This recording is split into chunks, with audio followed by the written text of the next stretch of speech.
Here we go. Rise and shine. It's Mer World Card time. And today we are with Stephanie Mamabreaks. She is my special guest co host while Dan, the great curator, is out of town and in the great continent of Asia. Stephanie, thank you for being on my show tonight and being my co host. It's a wonderful gift to have you. How are you? Thank you so much, first of all, for having me, Merle. You know, you're one of my favorite people in the hobby. I know every Thank you. time if I'm having a boring show or if maybe if I just had a bad day, I come over to your booth and you make me laugh. You make my husband laugh. So thank you. And I'm glad that I'm here replacing the great curator too, who was one of my first friends in the hobby, believe it or not. It was. How was that? So I met Dan like early 2021. So we've known each other for about 2 years now, and he was really into the Marvel stuff even back then. That's kind of the stuff that really attracted my husband at first because Okay. he's not as into sports cards as I am, but he's a huge Marvel fan growing up and everything. So he liked Dan for that reason, and then we talk a lot about creating content and stuff. And he really, after that, took off with all the YouTube, and I'm super proud of him. I'm super proud of being, in this inner circle. I think I am a part of here in Hmm. Southern California. So I think we're really doing a lot to move the hobby forward. I'm happy to be here. Well, I was going to ask you a question because, I know you and your husband, Sergio, and I was wondering, like, who got who into the hobby? Because I really don't see Sergio working the floor with cards or anything. I see you. And, like when I started getting back into the hobby and when it was like late 2018, and then I went to Chicago National after I finished working on a film. And, I may see like two or three women into the hobby at this time. This is just 2019, and the other women are there just for their husbands. But now it's a whole different world. I mean, you've got so many kids, you've got more diversity, you've got more women in the hobby. So, how did you get into the hobby? I know, isn't it crazy? I know we're gonna talk about Atlanta later, but let me Hmm. just tell you, Atlanta was the funnest time I've ever had a show. It's been the most. You're talking There about was this one that just happened, right? the one I just came back from yesterday. Okay. I spend the most time with women I have in these Wow. entire past 2.5 years that I've been doing shows. That's So great. we have a lot to talk about as far as women in the hobby later in the show. But how I got into it was I was a huge sports fan growing up, Hmm. particularly baseball. Like I love to play softball. I love to go to Dodger games with my dad. And I was obsessed. I was buying the LA Times and clipping out, all the Dodger articles after the next day. I had them all up on my wall. I started seeing, 2008 Tops update packs at Target, and my favorite player is Kershaw. So I had a bunch of Kershaw rookies, and I was collecting all the Dodgers, putting them in my binder. As far as like thinking of them as money or assets, that was never a thing for me. I'm just a collector. I Hmm. collected Pokemon cards when I was about 9 years old when it was really popular. I collected marbles. I collected pogs. Like you name it. If there's something to collect, like that I was all about that. But not Beanie Babies. Were you in Beanie Babies? I was too young during the Beanie Or Baby craze. what was that? A little Japanese thing where you hatch the egg? Yeah, I was a little young for that too, Okay. but I did dabble from what I can remember. But Oh man, you're young then. You make me feel so yeah, old. I was, I That's why think, it's so hard to imagine you're a mom because I was like, oh my gosh, she looks like she's like 20 years old when I met you. I was like 28. Oh my So goodness, you're just a baby. yeah, yeah, I had kids young, and that's part of, I don't know, just so much that's happened in my life. And one of them being that during quarantine, I was a teacher and I Right. was teaching from home and doing the whole distance learning thing. So for the first time in my life, really, I was working, but I was working from home and it felt like you had more time on your hands. You weren't going out, so you had more money on your hands. I had a 1 year old and I Mm. was pregnant. Well, maybe not yet pregnant with my second. And I just started seeing sports cards on the news and I'm like, oh, I used to buy baseball packs and that was fun. And then I started seeing LaMelo Ball and Zion cards and what they were doing. And I was like, well, let me look into this because my dad's birthday was coming up. Okay. I was like, let me buy him a nice card. He's into like alternative assets and stuff like that. So I'm like, I'll just get him something cool, like maybe like a cool Michigan State card or something. And that was it for me. I literally remember going to bed that night and hopping on Google, which took me to eBay, which took me to like learning all the 2,500 different parallels that there are. And then Right. looking back at the cards I used to open and seeing what they were worth and looking at Kershaw cards. And that very weekend, I told my husband, I was like, you know what? I'm gonna start collecting and it's gonna be my hobby. And that was it. I'm gonna do it with my kids one day. And that's how I got started. And then how'd you decide you're gonna even get more involved? Like you're gonna do social media content, and also like do we'll discuss later. Like you're gonna do at the Burbank Card Show, like have these kids scavenger hunts and stuff. Like you want to get really involved. Like what made you decide like I am really going to commit to this hobby, and at one point that I'm even going to leave my career. That's like a huge that happened over the course of like a year and a half. But I That's think crazy. little by little, I'm obviously, like I said, as a collector, and I think we all are as collectors, a little obsessive. Hmm.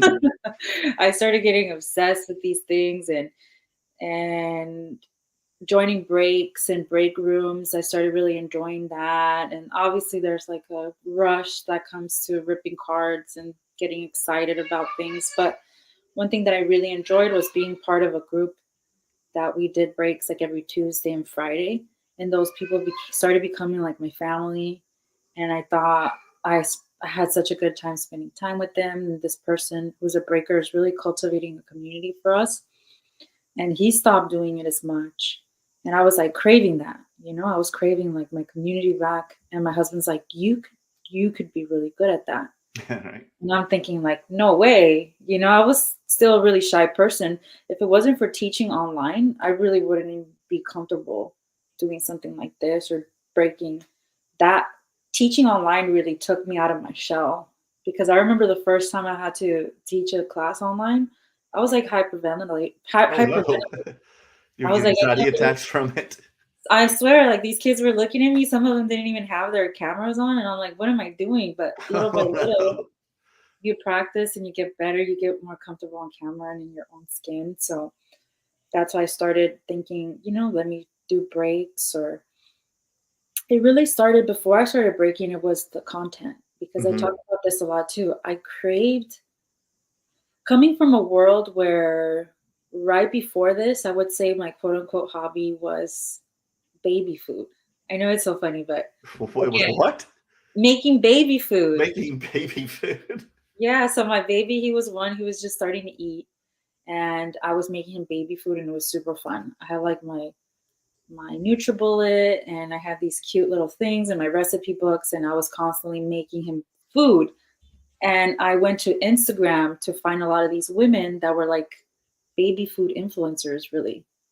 And they had a ton of like, informational content on Pinterest, recipes, you name it. And I was like, wow, these women are really helping me like learn about all of this the right way and made it more fun for me. That research aspect and learning is so important to me when I do anything. And then when I got into sports cards, I'm doing the same thing and you couldn't find anything. Like you could literally not Google anything having to do with sports cards and learn something.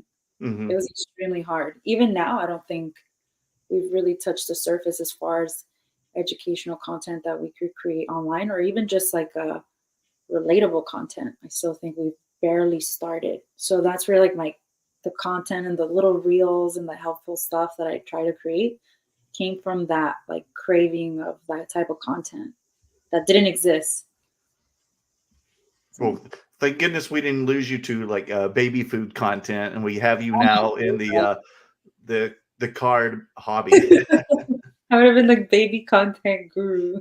I know we could have lost you there, and you've never been. We would never known you as Mama Breaks, just Mama Baby Food. Yeah, and I could tell people like the first time I really felt like I can really do this and go out there and put my face out there Hmm. was like going to the shows. Oh So yeah. one of my first shows was Rob. Rob's show. He does Diamond I'm a Nine. nine. Uh-huh. He was doing them at Fullerton still. Do you remember that? Mm-hmm. So those are the ones I started going to, and I met Wiley at one of them. Mm-hmm. Wiley was doing the Escondido shows at the time. He just moved into the big hotel, and Right. he was telling me like, "Hey, you should set up," and I was like, "Really?" I remember telling Wiley, "I don't have anything." He's like, "You don't have to have." Nothing? I mean, you know, it was a time too where like PSA was closing down or it was super Yeah. expensive. So I didn't have a lot of graded stuff and I was just, super self-conscious and also being a woman, like you said, I saw no other women there. I was like, no, I don't know if I can do this, Wiley. And he was the one that really encouraged me to set up. And my first show that I set up at was obviously it's like some local Diamond Nine ones, but the big one was the first one at Pachanga. Okay. And that's That where that yeah. Union Marketplace did, right? Mhm.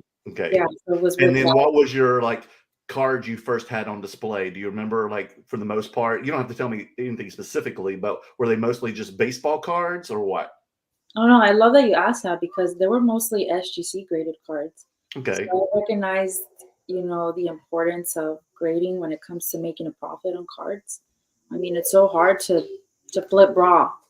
Really, you want to look for raw that looks in great condition so you can grade it and make a profit, hopefully, or flip it. And I graded a lot with SGC and I did really well there. So I had a Hmm. lot of baseball from the breaks that I was joining, a lot of Okay. basketball. So So that's how you kind of got yourself involved in breaks. You were doing your breaks yourself, like you were getting involved, like you were buying like teams or packs or whatever from different breakers, and then watching these breakers on YouTube or Instagram, and you're like, Mhm. maybe I should do this too, right? Yeah, And exactly. then when did you start breaking yourself? So I told myself if I could get 1,000 followers, I would start breaking. Okay, And from the time that I started, I think was like in March of 2021. And by the it's summer, almost 2 years ago. yeah, almost Wow, a year. it's gone by so fast. By the summer, I was like, I have my 1,000 followers, and I just started doing little stuff. Like at the time, retail breaks on Instagram were still really big. So just trying to build relationships with people that can get me good prices where I could still make a little money and kind of like continue to So I build. know probably a lot of people here probably know who you are already, but for those who don't, um, how can how can we see you, and how can they get involved in your breaks if they want to participate in your breaks? So you give us all that information, please? Yeah, absolutely. So I do Star Wars breaks Hmm. every single Friday on Whatnot. That's probably my favorite stream, the one I look forward to the most. Okay, I'll do like pack breaks there and personals for Star Wars. I have a ton of Galaxy Chrome, Chrome Black. I get Masterwork sometimes, Boba Fett tins and all that. So that's super fun. If you're looking to get into Star Wars cards at all, I think that's a really good stream with good people that if you have a question, they help you out. So I love that community. I also do my baseball breaks through eBay once a week okay. through my website, and I go live on Instagram, but I will be going live on YouTube soon. I just need to And make these are all under the name Mama Breaks as well, correct? correct. My Okay. eBay store is Mama Breaks. My website is mamabreakscards.com because And Mama I'll Breaks is and I'll taken. put all those links at the end of the show in the description as well, after the show, for anybody who wants to get involved in Mama Breaks's um, content and her breaks. And do you still set up at shows? Not as much. So Okay. I am admittedly so not trying to get out of singles, but I really want to focus on the breaking business at the Hmm. moment. So when I do singles, it's a lot of my own stuff, Okay. and I'm not that great at selling my own stuff because I want to keep it all. But I will set up at shows again to meet people and to sell wax. Really, I have at the past few shows I've set up at or like Union Marketplace. I always set up at in some local premiere shows.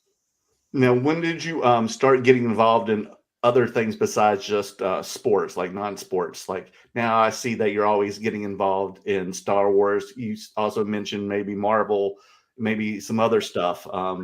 When did you start like collecting non-sports? It started like pretty much like right after last year's Galaxy came out. Oh wow. So in the winter of what a not yeah, last year, right? That was About a last year year. ago. So I saw a few of those cards and I thought, wow, I love Star Wars. Those were really cool. And it's you as you know, like sports, it gets tiring sometimes. You get a little jaded of the same things and the same rookies, and It does. even some of the older stuff, it doesn't really grow a lot. So I found a lot of the enjoyment that I got from sports cards at the beginning when I first discovered Star Wars. Hmm. And for me, it's been honestly like besides the old Kershaw cards and Koufax cards that bring me a lot of joy, Hmm. Star Wars has been the most fun thing for me that I've done so far in my career in the hobby, as you can say. So I started picking up some layout cards that I liked and started ripping Galaxy Chrome. Well, I didn't actually rip any Galaxy Chrome. I started buying Galaxy Chrome singles, You and did. yeah, and then I remember I had a handful, and we all of a sudden, I went to Atlanta Culture Collision this time last year. Right. Whatever reason, like it just blew up there. I was looking. I think I bought a few Galaxy singles there, and I just started hearing so many more people talk about it, and I think it's been growing exponentially in the last year. Did you start buying any boxes as well? I didn't. I didn't have that knowledge back then. I do now, but I I think should. I bought like last year at Culture Collision. I found someone had like two boxes for 150 each, and I bought those. And then Yes, someone I else remember. after that had them for 200. I remember you said that. Now And she kept it would have been a lot more than that. and that's where I found that Kurosawa last year at the Culture Collision. So did you go to Culture Collision this past weekend? I did. I just got back yesterday. Oh wow, okay. And how was it? Tell us more, please. It was awesome. If you've ever met Joyce and Raphael, they're Hmm. the promoters of the show. They're just really great people, and they're really focused on the experiences. I think more so than other shows. It is it is about the cards. We go to buy, sell, trade, but man, there were so many more things to do. There was 3-on-3 basketball tournaments that you can sign up for and win prizes. They had people selling candles. They had people selling, Candles.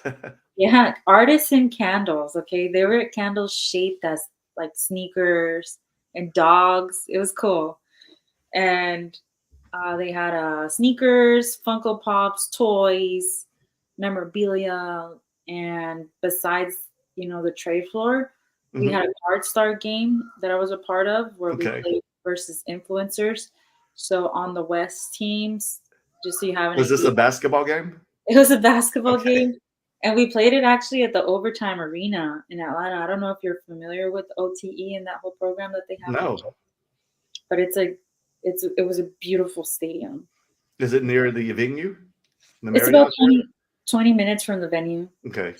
And I think that stadium's like sponsored by Jeff Bezos and another basketball player, and they're like focusing on building high school kids, Hmm. preparing them for the league. So that was a really, really nice thing to be a part of. And how'd you do? So I was the only woman on my team, and Jess Breaks with Jess was the only woman on her team on the east side. So we kind of just try to stay out of the way, to be honest. Oh no. Stay out of the way. I mean, they're big guys. They're all super tall Oh, they for were. whatever reason.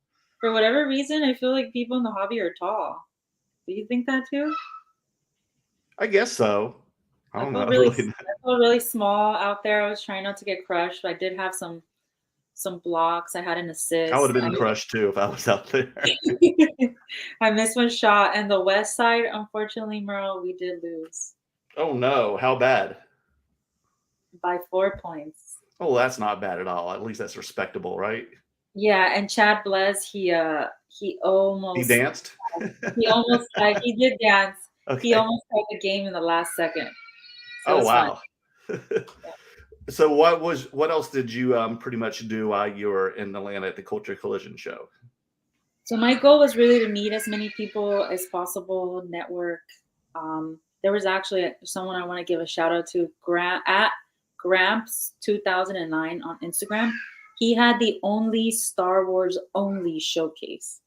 He had What? about two, yeah, he had about two tables. He had a ton of like older wax and a ton of like signature series autograph cards. I picked up a mall from him. And And what's his name again? Gramps 2009. Okay, I see him right here. Yes.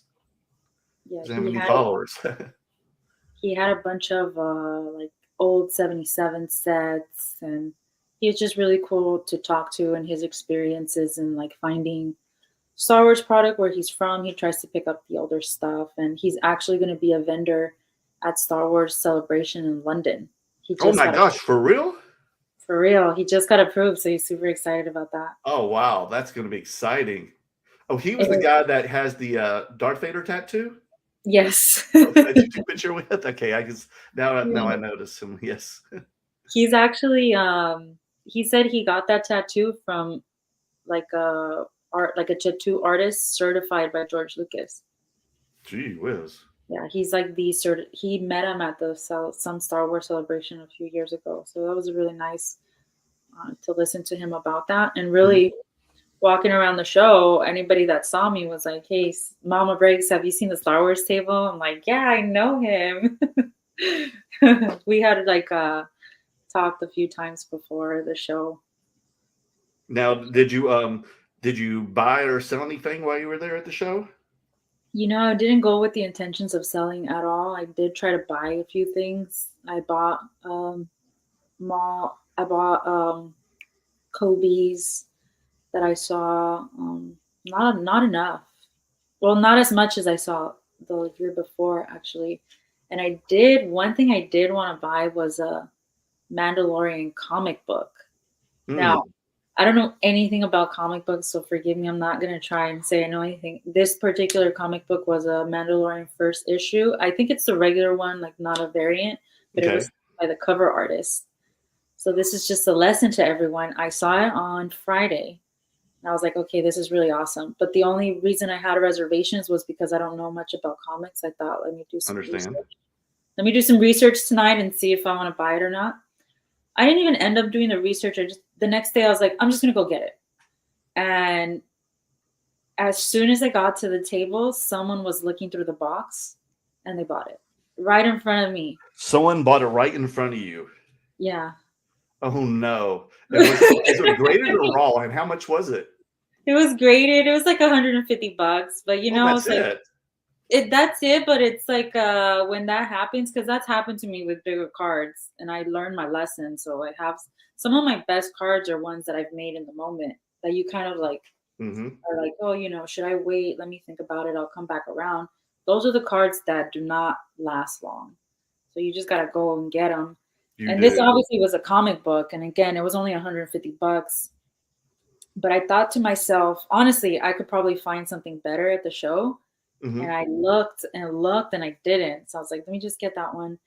And he got it right in front of me. And now Right when you walked over there, just snatched right out of your hands, basically. exactly. And at Oh that no. You're just like, oh point, no. learn. And now I'm probably gonna have a huge collection of Star Wars comics because Do I'm never gonna live that down. you remember what the grade of it was? It was a 9.8. Yeah, it had to be. Yeah. Oh gosh. Wow. Dang it. Ah, man. Stephanie. So what else do you said you met many other women in the hobby while you're there at Culture Collision? Can you elaborate more on it? Yes, so if you know Sarah Layton from Layton Sports Cards and Ty Fauci, co-owner of the Bullpen LA here, Hmm. Hmm. they actually got together and created an organization they called Women in the Hobby. And the last national was the first time that they actually set up as a booth for us, where they were giving away like women's cards. They sponsored a bunch of people to come and sign, female boxers, female soccer players. It was awesome.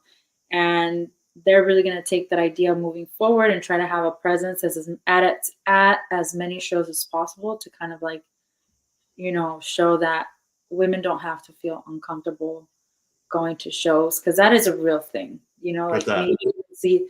maybe we don't see enough women at shows because they do feel like it's so male dominated.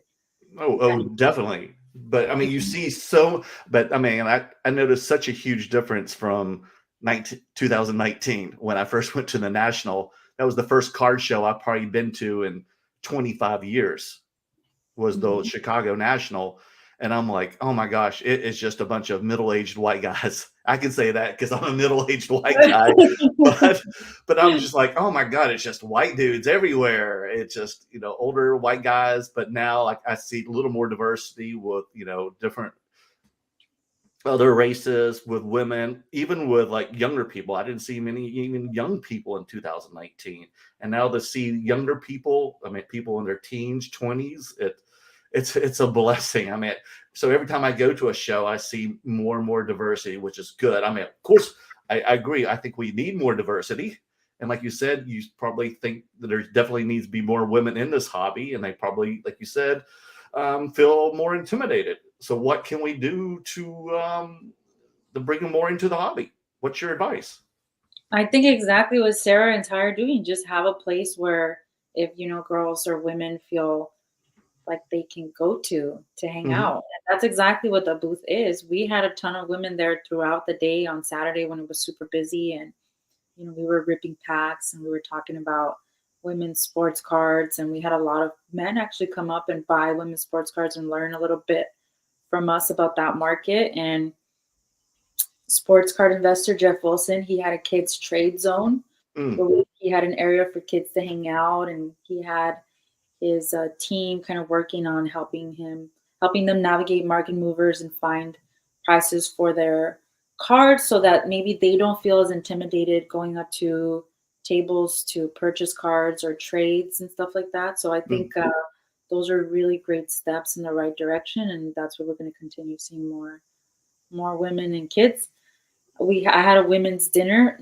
Mm, we didn't really like say, "Hey, let's all go to Atlanta." So these were all women that were going to Atlanta anyway, and I had so much fun. Oh, that's great. So, are you going to go again next year? Definitely, this Atlanta's a staple for me now. I told It Abby is. I have to go every year. It's too much fun not to go. Now, what else happened while you were there? Anything else? Did you go to trade night? Did you do any other stuff? I admittingly do not enjoy trade nights as much anymore. Like I said, because I'm not really looking to sell.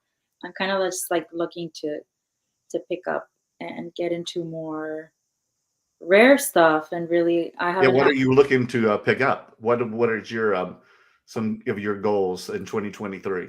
So I have been consolidating a lot of my lower end, like 200 and under cards. I'm trying to focus more on building Kershaw's in the eras, like Kershaw autos and blue refractors in the era of his rookie So year. you're definitely a Dodger fan. Absolutely, most definitely. That's what I wanted to start collecting really. So I'm going back to my roots and thinking, okay, what cards really gonna bring me happiness? And it's Hmm.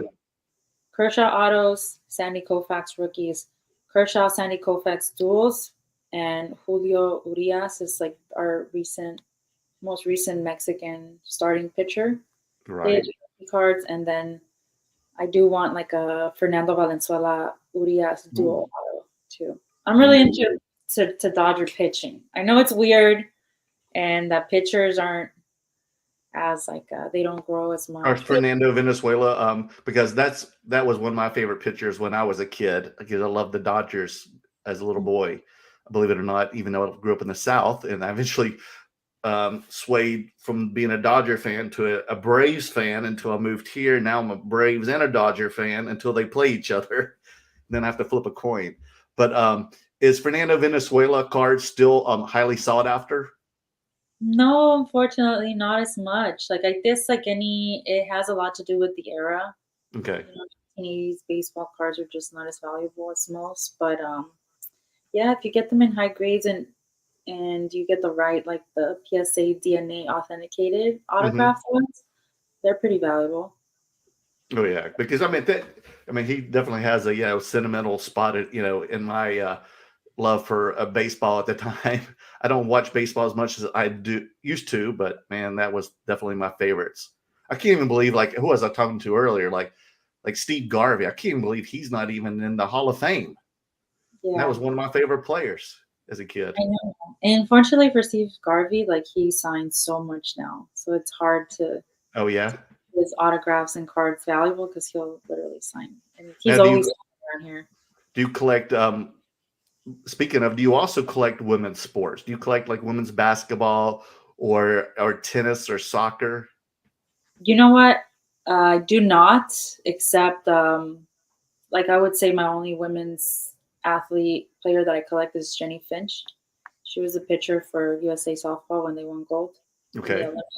So she's like one of my, I guess you could say, my female parents that growing up I was like, wow, I want to play softball because of Jenny Finch. Oh, wow.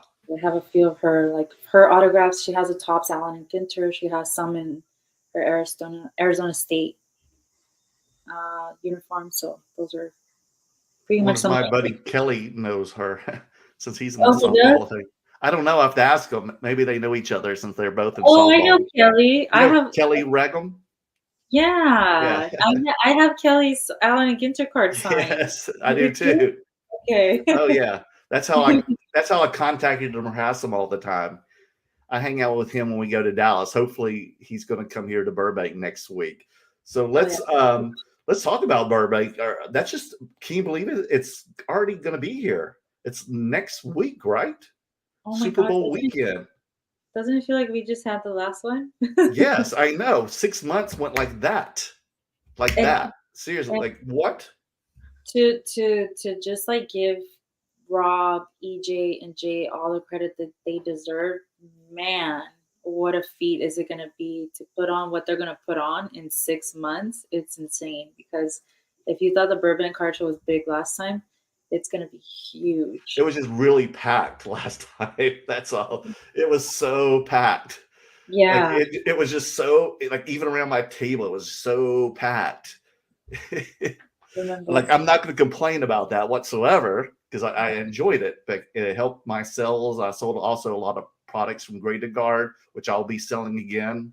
The Graded Guards, and then some cards and whatnot, and just get to see people. But this time, it looks like it's going to be the size of the Dallas Card Show, or even like how many tables were at Culture Collision? Do you know? I'm not sure, but I Was it know like 500 or 600 tables? I don't think so Oh, because I feel like it's that big. I don't It's even not. think I don't even think Burbank's going to be 500 tables. No, it is. It's like 600. No, I think it's going to be above 500. But what they're going to have that Okay. some of these shows don't have is like large activations by some of these companies. Okay. Yeah, So it's because going to be the one in Burbank was what, 250 in a yes, smaller space, and this is going to be much bigger in Ontario, the which is interior probably like an hour from me. It's pretty close to you, is it? How you live closer there or not? like less than 10 minutes. Oh no, I hate you. I'm gonna go I take loved a it when it was I loved it when it was in Burbank because all I had to do was go over the hill. I live in Hollywood, so it was like a half an hour for me. Oh I, no, I I deserve loved this. it. Okay, I deserve this. I have to drive all the way to San Diego. Even Burbank was almost an hour drive for me everywhere. Oh, With traffic and stuff, it's insane. yeah. I'm. I was going to drive back and forth, but one of my viewers or something asked if I want to stay with him and like some other guys for a few days. Prodigy card collector Brandon. So I might stay with Brandon for a couple of days, but I'm not going to be there on Sunday because, like Thanksgiving, another day that I like to cook is on Super Bowl Sunday. So I'm not going to be there Super Bowl Sunday. So I better sell all my damn cards and all my graded cards by Saturday. So folks, if you're buying from me, don't wait till Sunday because I ain't going to be there. Because Yeah, that's the plus thing. plus my favorite team, Stephanie, is playing. My favorite team is playing on Sunday. My girlfriend and I love the Kansas City Chiefs, so we've got our outfits already worn. I took Maria to see the Kansas City because she couldn't go last year because it was a Thursday night game against the Chargers, and she thought the game was at 8 o'clock, and she didn't ask off work in time. And I was like, "Huh, no, it would be 11 o'clock on the East Coast. It's a live game for prime time. We have to be there at 4 o'clock, and we only live about 20 minutes from SoFi." Yeah. And so I was like, okay, I got to give her great tickets this time on the Sunday night football game. So we got great, like, field level seats. And just like last year, Kansas City came from behind. Mahomes threw to Kelsey. That's Maria's favorite two players. So she was so happy. That. I've never seen her that happy at a sporting event. That's awesome. So she was very happy. So she's got her outfit ready and everything for Sunday night. So we're going to be, what does it start on Thursday? The Birmingham Card Show? A VIP night starts on Thursday afternoon. Yes. And it was packed. I was busy from when it started last year. I don't know about you, but man, that Thursday night, I had never been so busy on a preview night as Oh that yeah. night. I feel like if anybody's like, I don't know if they're running out of VIP tickets yet, but if you have some stuff that you're looking to move quick, I Hmm. think a VIP ticket to go to that preview night is the place that you want to do that at, because you're going to have a lot of vendors that know how fast they move things last Hmm. minute and are going to want to buy and liquidate you so that they can continue, moving inventory over the weekend. I was able to sell so much on that preview night that I was kind of happy for the rest of the week, honestly. Now you're going to be set up, have a booth this time as well, correct? Correct, except Saturday, because Saturday I'm going to be working the kids' trade day in a separate room the entire day. Oh, tell me more about that. What is the kids trade day? So the kids' trade day is we're considering it an activation. It's going to be a separate room. So as soon as you go in from, I'm really bad with directions. Don't worry. There's You like can two tell us. entrances to the place you're going to see when you get there. Okay. One of the entrances is like right off the concession to the left. It's going Okay. to be an entire 2,000 square foot room where I'm going to have a stage. I'm going to have tables for families to hang out with their kids, for kids to trade with each other. I'm going to have eBay. eBay's helping us Wow. do like a photo opportunity where you can take pictures with cutouts, like a Michael Jordan cutout, a Ooh. Michael Jordan rookie cutout, a Tom Brady rookie cutout, a Charizard cutout, and I'm gonna have Ooh, I want to sessions. be a Charizard. Yeah, I'm gonna have sessions throughout the day. Sports card investor is gonna do something with his son and give prizes away to the kids. Slab stocks, Mojo Sports, a ton of stuff. Like I'm still like finalizing some things, so I don't want to promise everything, but we are gonna have a lot of like education sessions for the kids and a ton of prizes, and overall just a place where they can hang out and trade with each other. I think it's really important. And then what time will this be on Saturday? Like all day? When?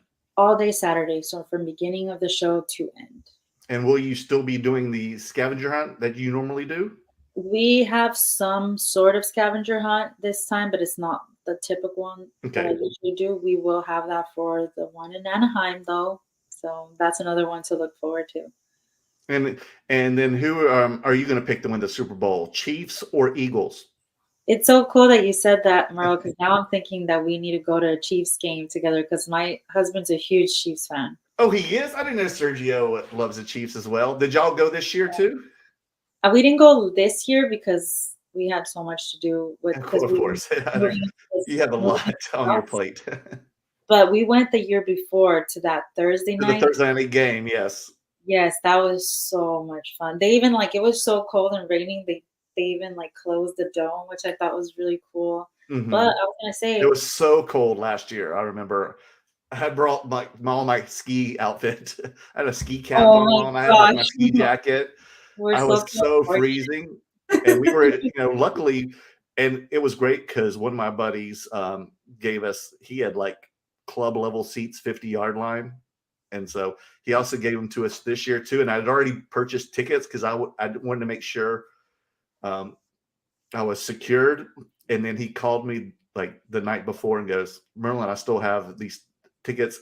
I hurt my knee and had to have surgery this week. Do you want the tickets? So the tickets I bought on StubHub, I ended up selling those back on StubHub and keeping the seats that he has because they're much better, even though they were both filled level, and I even got more money for them. But yeah, it was. I just love going to the stadium there. But yeah, that game last year was overtime. It was great, and at that time I had Kelsey on my fantasy team, so I was really happy. Fortunately, this year wasn't the case. Yeah, we have So to go next year then. yeah, Because we at least we know there's always going to be one Chiefs game in LA every yes, year. I was gonna say that. So we like I didn't really grow up watching football. My husband likes the Chiefs because his favorite Okay, player because of uh, what?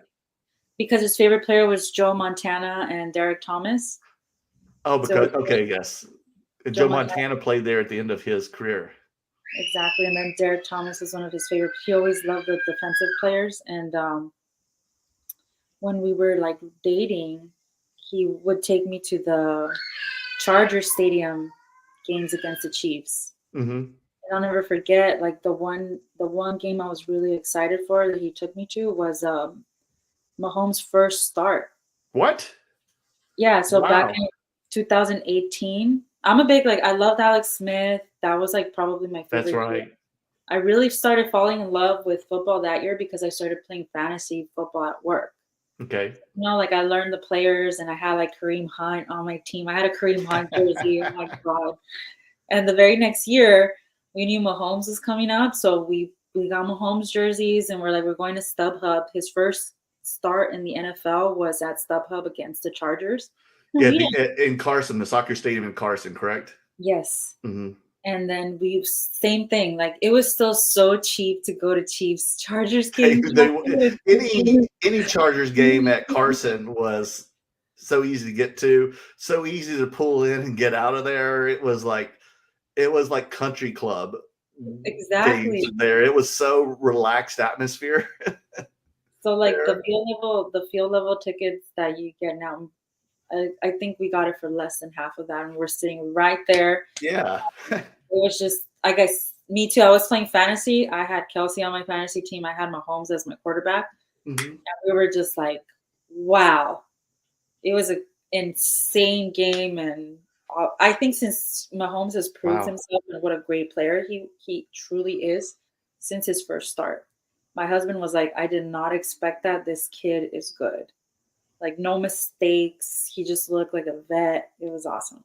Yeah, What? Mahomes is the whole reason I'm in this hobby again, Yeah. Oh, because he cool. was the first cards I bought. I was editing a documentary on Russian hockey back in the 90s and the fall of communism and how the NHL owners took over the Red Army team back in the early 90s. And then all the um, just the mafia and the Russian army, just the corruption, and then how the Russian players moved here because they feared their lives or anything, because they weren't going to give their millions of dollars to the mafia or the army team. So they all moved here and played for the NHL. So it started making me reminisce about when I collected in the 90s. And I was like, you know what? I knew nothing about the hobby, knew no one who was in the hobby, didn't even know if it was even a popular thing anymore. And why not? I would just take breaks from editing. I would just go on eBay and like, oh, this is cool. I think I'll buy this card. It has an autograph on it. It's numbered and it's got a patch. I've never seen anything like that. They didn't have stuff like that back in the 90s. And I was like, you know what? Like, oh, like I make a little more money now. This is several $100s. Boy, I'm spending a lot here, but I'm gonna do it. But now those cards are worth tens of thousands. I still have them. Dan, the curator, is trying to get me to sell them, but they're too sentimental to me because they mean so much. They're in a vault because I was having panic attacks when I go on a vacation. But they're like a national treasures and a flawless RPAs of Mahomes. And the Wow. next cards I bought was of Luka Doncic.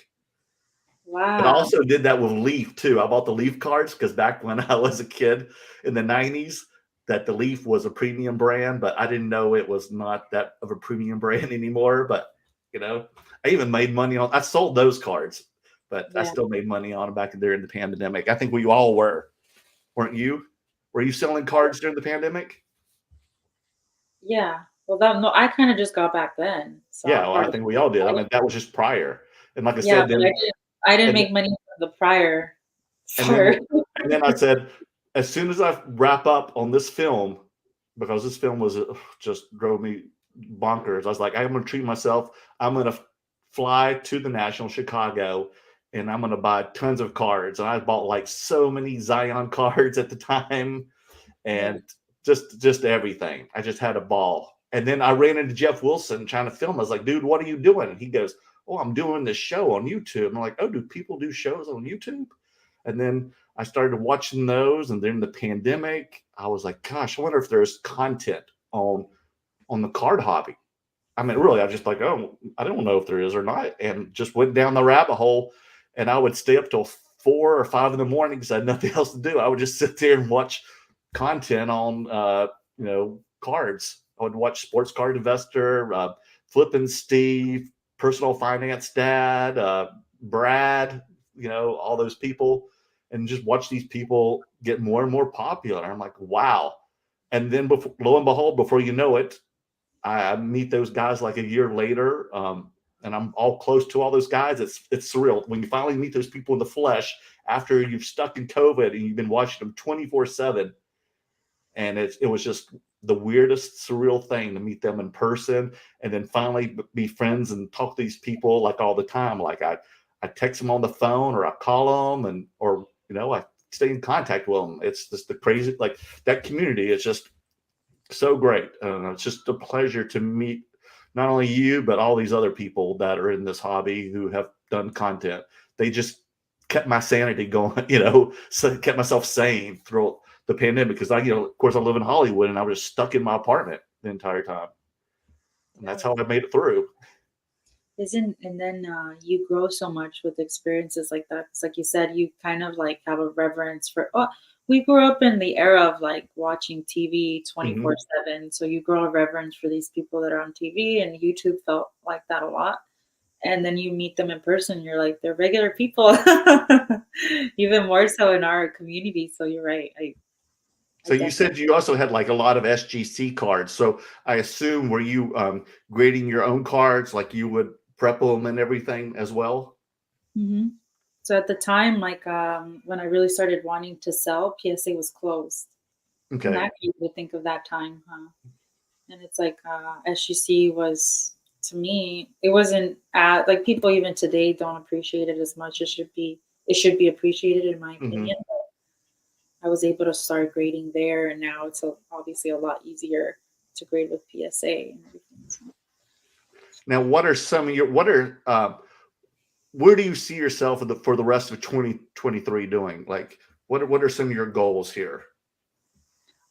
Definitely to start here on YouTube. I don't know if I want to just break on here, do some shows like you and Dan do. I've Hmm. been talking with LA Card Guy, doing some Star Wars related content. I definitely want to grow on YouTube. I want to grow my page and my breaking business. Those are kind Okay. of like my three goals. And what's some other cards like you kind of maybe won't, or you're looking forward to also in 23? Do you have any holy grails you're going after maybe? Not this year. As far as like big pickups, I think I want to wait this year. I'm gonna focus more of putting my resources into my business. Okay. But if along the way I see, a nice Kershaw or Kofax auto that I like, or a nice Kofax rookie, I'll definitely be picking those up, and some Leias. Now you're going to do like the Great Curator and DAP Sports and Pop Count and all those guys. Are you going to join the Star Wars Superfractor Club, or have you already? No, if I find the right Leia, I'll buy it. It's just it hasn't popped up yet. So you want to find that Leia Superfractor? If there's a Leia Superfractor, so there's two Leias out of Galaxy Chrome that I love, and if the Superfractor pops up, I will buy it. Uh, Okay, it's the Focus and Fearless, and it's the Leia disguised with like the sunset background right. in 22. So those are my two chases. I chose Uh-oh. You last hear year, it, folks. If anybody has those, hit her up. She's and got a I will bounty give you on love. them. And yeah, something that I've been really like leaning into more this year too is like influential women in Star Mm. Wars. So if I find like a nice Jyn Erso or a nice Ray is not my favorite. Like everyone doesn't really like the Ray's secret. always super popular though, and Queen Yeah, she's Amidala. Padme. You see, Padme, yes. Padme is more my generation. Like I was again, I know I'm super young, but everybody's like, "What?" When I tell them Attack of the Clones came out when I was in middle school, like early middle school. So I had a huge crush on like Anakin, and I wanted to be Padme so bad, and their love story was like that was like prime heartthrob moments for me, being boy crazy and all that. So that's I really love. That's the reason why I love Star Wars so much. Anakin gets so much hate, but I adored him. So No, my girlfriend does too. She thought I mean, she still thinks he's hot. Yeah, and they purposely did that, Hayden honestly. Christensen. They picked someone with, like, the sad eyes that you They still had him automatically for Kenobi, but you really don't see him as his true self. You just see him now as like, you know, tortured and battled Darth exactly. Vader now, He all really beat had up. he really had to have that tortured look, and he did. I think that's why they chose him. So do you have any pickups or anything you want to show? Any mail day? My most recent mail day is actually from our good friends, David, LA Card Guy, and Steve, Advantage Sports Cards. They're like my main guys. Oh my gosh, you know those two gentlemen. Oh my goodness. Yeah, they're my Oh, guys, man. We really, honestly, there's so many of us that are close knit in the Star Wars collecting community. We need to find out a way to get together. I 'Cause know, right? It's weird, yeah, because I don't ever get, I talk to Steve 24/7, Vintage Sports, yeah, and he lives in Michigan. Dave lives here, so we get to see Dave a little more often, but yeah, he's not working all the time.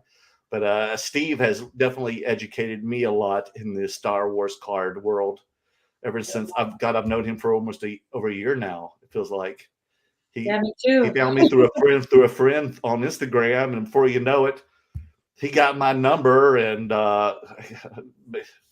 made the mistake of giving him my number. And now when he gets so excited, he calls me all the time, like, Merlin, look what I got. I completed this. I did this. I'm Oh my like, gosh, crazy. He's almost done with the Lord Vader Ready to Ship rainbow out of this year's. Really? Yeah, He he just needs just the red. completed that 96 finest superfractor set too. That he Yeah, was it's that so one. excited. Yeah. And then he purchased the 96 reprint of Darth Vader, of the finest, that's in the new Galaxy Chrome. Yeah, that's the one I mean. He's almost done Yes. with the rainbow. He just needs the red. Jeez.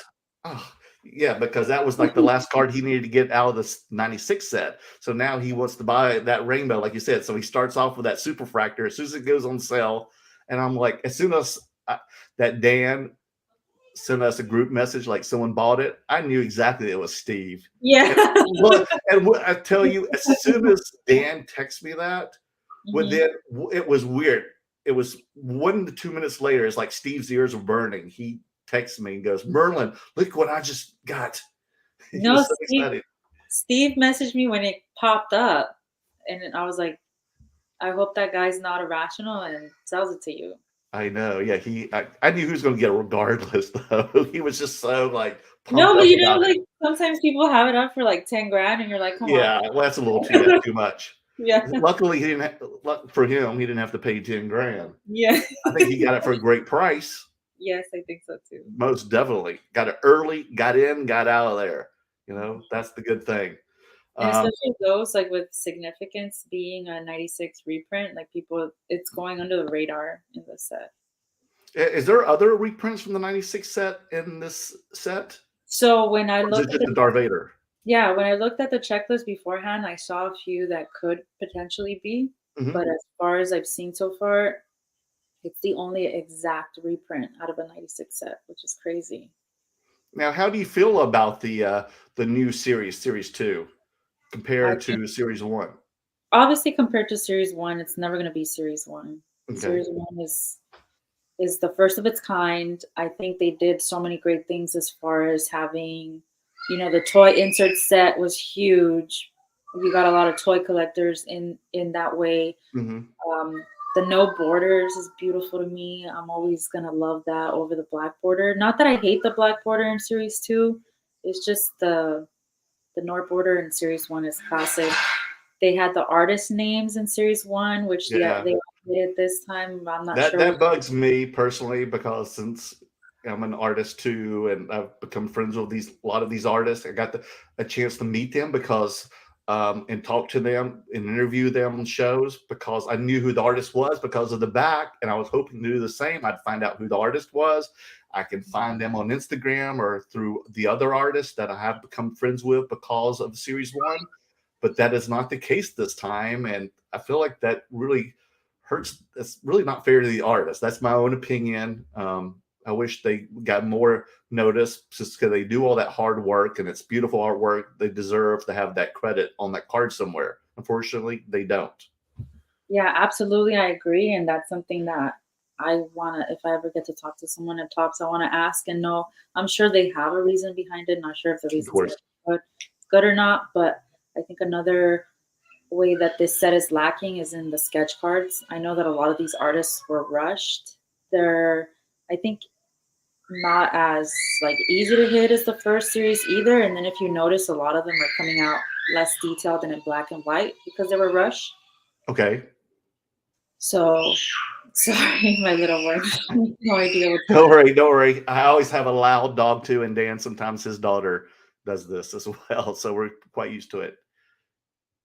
Now, have But you been there's, breaking? Go ahead. Sorry. there's one point I do want to make that they were Okay. extremely smart in this set. I know a lot of different people were involved in choosing the cards that were going to be printed. Hmm. Another question I have is like Leia disguised in her bush disguise is like 3 cards or 3 or 4 cards in the whole set. I think we overdid it there. Um, no Padmes, no Rays, no Jin Ursos. I I mean, think there's not any of those characters in this new set. mm-mm, Really? Is there a Sakatano? mm-mm. Oh, I She was wondering about that too. Jeez, because there's Rosario only one in the series one. That's our only one so far in the Chrome. Rosario Dawson has auto like live autos in this, but as far as like a card in the base set list, she does not. Mm. But I mean, I was upset at first, but I honestly rather have that than diluted or not as great of a card printed. Makes I think Series One more special, and Hmm. their cards more special in that set. So if you are collecting Padmes from Series One, that Ahsoka, that Jin, that Rey, okay, it's not diluted. But one really great thing that they did is they reprinted comic book art. Yes, I So, see that. so like Star Wars Republic has the Galaxy Within Grasp. They have the Mace Windu's Barrage. That was issue number 66. Hmm. And a couple of others that I don't remember off the top of my head, but I thought that was amazing. I've been breaking a lot of it. I think I don't know, Now, I was going to ask you that. give or take 10 cases in just on my own. You're 10 cases in already? Yeah, DAPS is probably the biggest Oh, definitely. over of that product. So I'm like small marbles compared to him. But I mean, I've had comic book collectors break cards for the first time because of this set. So I think that's a good thing. Now, how have your breaks been with the new Star Wars series too? Have you had some great hits? Yeah, so I got one superfractor so far. It was the From Ooh, Gang inserts from the Retro Rewind set. retro rewind. Yeah, the vintage insert sets. It's like the old vintage Star Wars cartoons. Okay. They had like the Ewoks, so the From gang, the From family. We hit that super. We hit the Red Hunter, which is awesome. I love that card in this. I love that they included a whole 10 cards dedicated to the Bad Batch. They're like the Oh, newer. is that from the Bad Batch? Hmm. They're the newer. I mean, they're newer artists, and I think they don't have the artist name on the back of the card, but they did include the artist names for those particular sketches Oh, because cool. they're sketch reprints in the checklist. So the artist's name is on the checklist on Beckett and Cardboard Connection. But the Red out of 5 Hunter is probably my most favorite card because it actually color matches with his headband. Ooh, Yeah, and it was I think the 4 out of 5, and then last week we hit the Kylo Ren, the Alpha 1 out of 5. ooh, nice. And then my best X Fractor was the Lando portrait. Oh, nice. That's a nice one. I like That the was, portraits. Those are like the first of the series, right? yep. So Yeah, I 1 like to those. 11. But the Have you only pulled thing it? about mhm. Have you pulled any autographs? Ahsoka Tano Oh, you out of did? 25. Yeah, and Oh, I want one of those so badly. I want to get one of hers before the show starts. oh, I think that's a good one to buy. I hit it for Definitely. some, and I sent it to PSA for him. It came back at 10. Ooh, Yeah. nice. I was Man. super stoked about that. Yeah, she's definitely low hanging fruit right now, I believe. Oh I'm just yeah, gonna get one. I love Rosario Dawson so much too. I tagged her in my story when I reposted the card, and Mhm. she reacted to it in my DMs. Yes, I saw her at the Star Wars Celebration promoting, and gosh, I mean, she's like close to my age, and she looks like she's still like 30 years old. She looks so good and everything. Oh, she's just a great actress. She's one of my favorites. So I just want to like have her card so badly. She I, really has that like cool and collected Ahsoka like vibe I too. know, right? I Right. love it. Yeah, I think it's going to be a huge hit. I hope so. Definitely pulling for it. And Andor was a great show. You saw Andor, correct? not done with it. No, What? I watched the Of Bad you Batch. of all people? I watched the Bad Batch. I had to finish Boba Fett. It's a lot of stuff to watch, and I don't know if you know anything about breaking, but breaking is really time consuming. So. Oh, definitely. I mean, of course, I'm friends with Daps and I'm friends with Brian of Sunday League Investor. And I know that's just every time I'm talking to them, that's all they're doing all day long. It's really hard to make time for it, and it's Andor is a series that you really have to pay attention to. You can't just have it in the background. So. Now, maybe you can give me a short synopsis or some short story because, this could take a whole nother show. But how did you get yourself, for people who maybe want to get into breaking cards, how did you do it? How did you get from just, okay, I have to pay now for my own boxes because you're always trying to get me involved in it too. Because you're like, Merlin, you'd be great at this, whatever. And like, how did you get yourself like paying for your own boxes to finally getting like a sponsor? I don't know. I think that's what you're doing. I have no clue. Can you tell me more? I definitely don't have a sponsor. You don't. Okay, so you have to pay for your own boxes. I do pay for my own Oh boxes. wow. Okay, you You know, deserve a sponsor. Come on. I mean, I know. I don't know if I could have a sponsor and sell them for profit. I don't think that makes sense. As far as maybe breaking product for content, that's something that would be So nice. how do you make the But money? You sell to the packs? I don't really understand. Can you like how do you make business off of this? no, I mean you create your business, your LLC, you get your resale license, and you look Okay. at wholesale pricing. I mean, and you do that by building connections with wholesale sellers, and that's just get it for a good price where you can make a margin on. And I think for Star Wars it's a lot harder to be to do like because you can't do pick your team case breaks or Yeah, that's what I'm saying. Then how do you do this then? So the I people mean who want to buy into your Star Wars breaks, how do they choose what? Because they can't pick like, oh, I'm going to pick the Chiefs, of course. that's something I You talk to pick the dark people. side, the Empire, the Rebellion. Like, I don't know.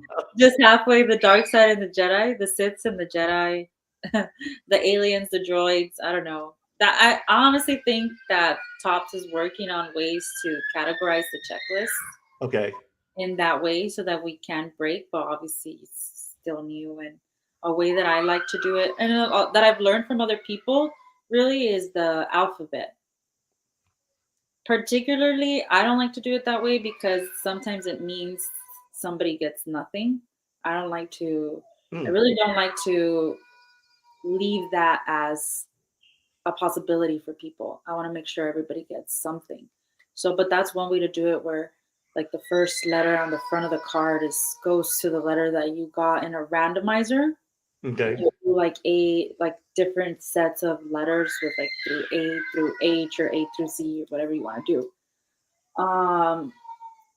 Because my girlfriend was like, how do they choose if who wins, Darth Vader or Luke?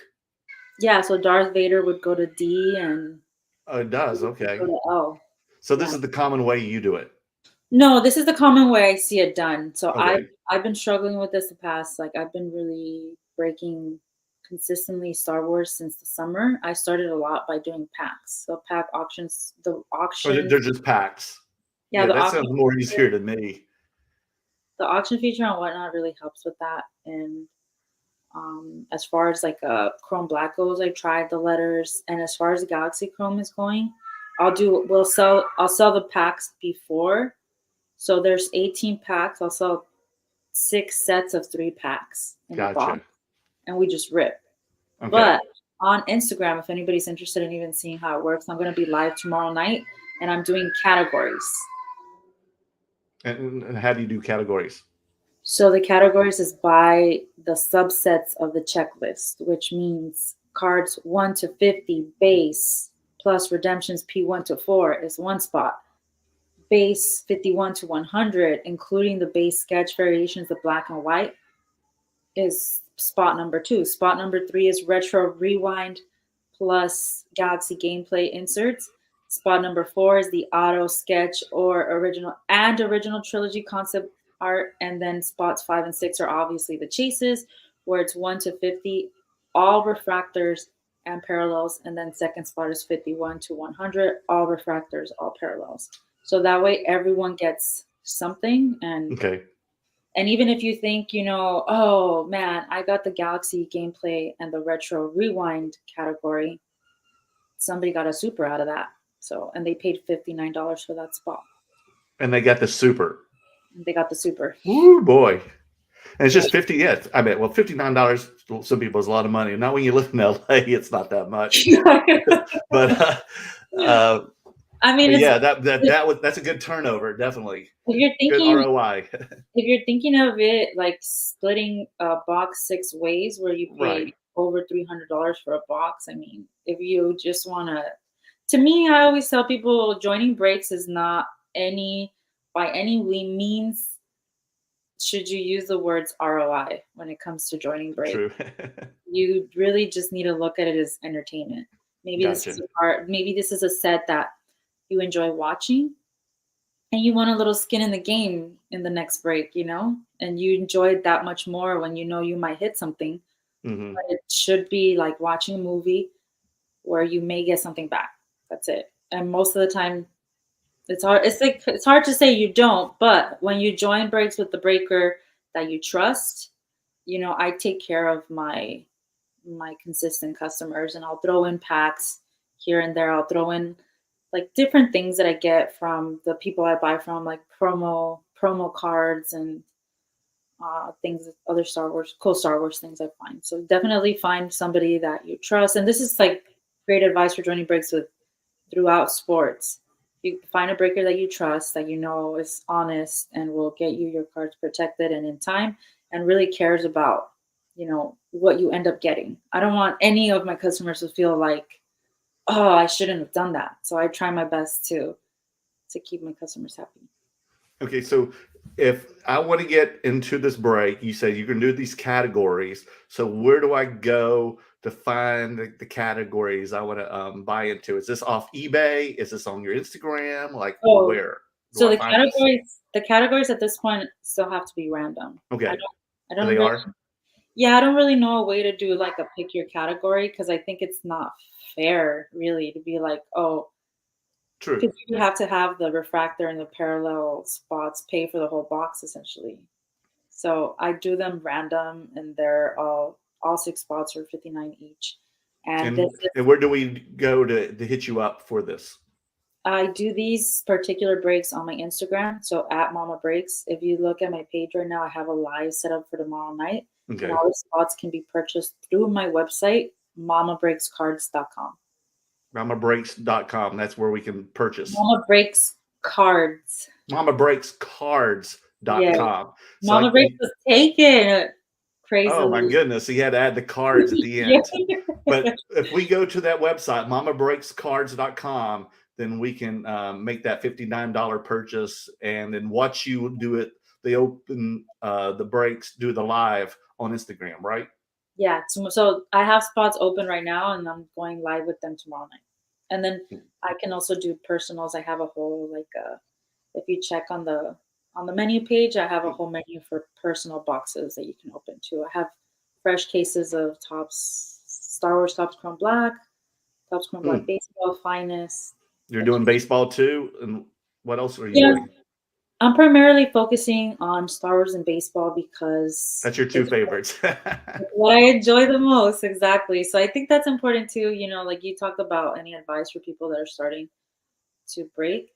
Really focus on one sport first, because I think that's a mistake I made at the beginning, where I thought, I have to do basketball, I have to do football, I have to do baseball. If you really focus on, there's so much power in really honing on and focusing in one niche, especially something that you love and are passionate about, because not only are you going to be motivated to do your research every day and learn as much as you can and go out and get the product that's good, that you enjoy, means that people that love it are probably going to enjoy it too.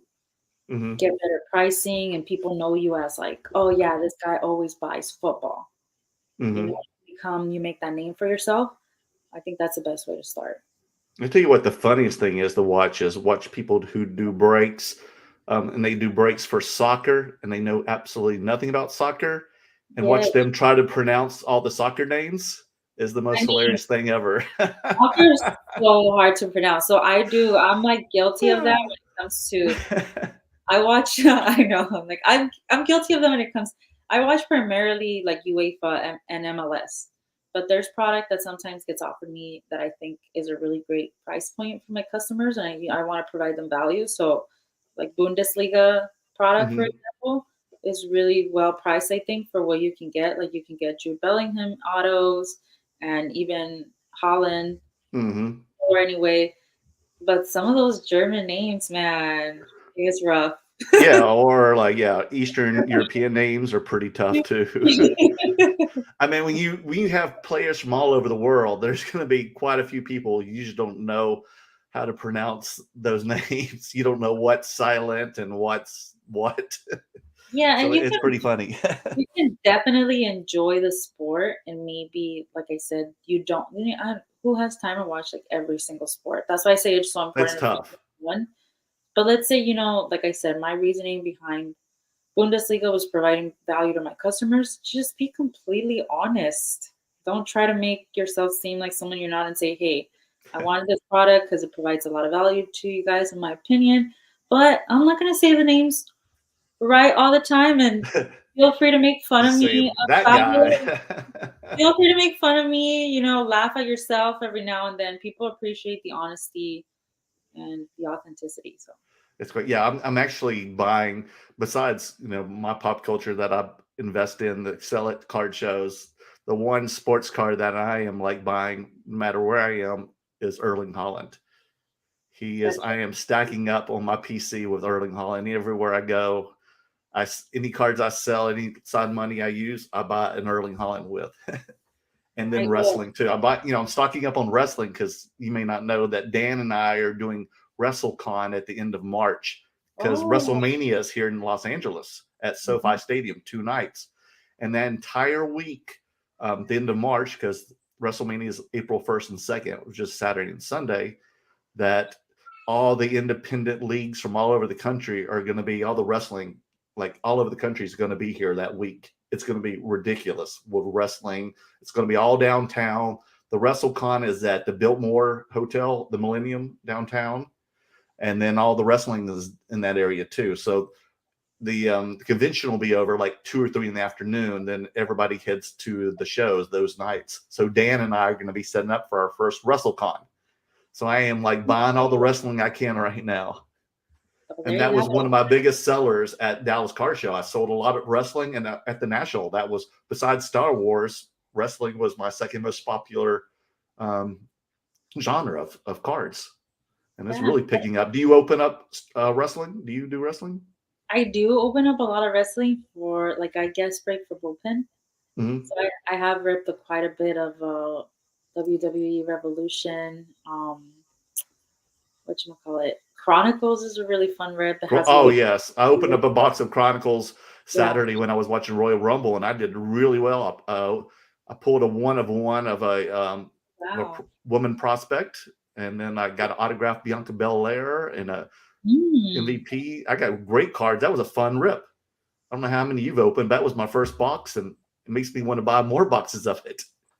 Yeah, if I'm not mistaken, we There's so pulled much like variety.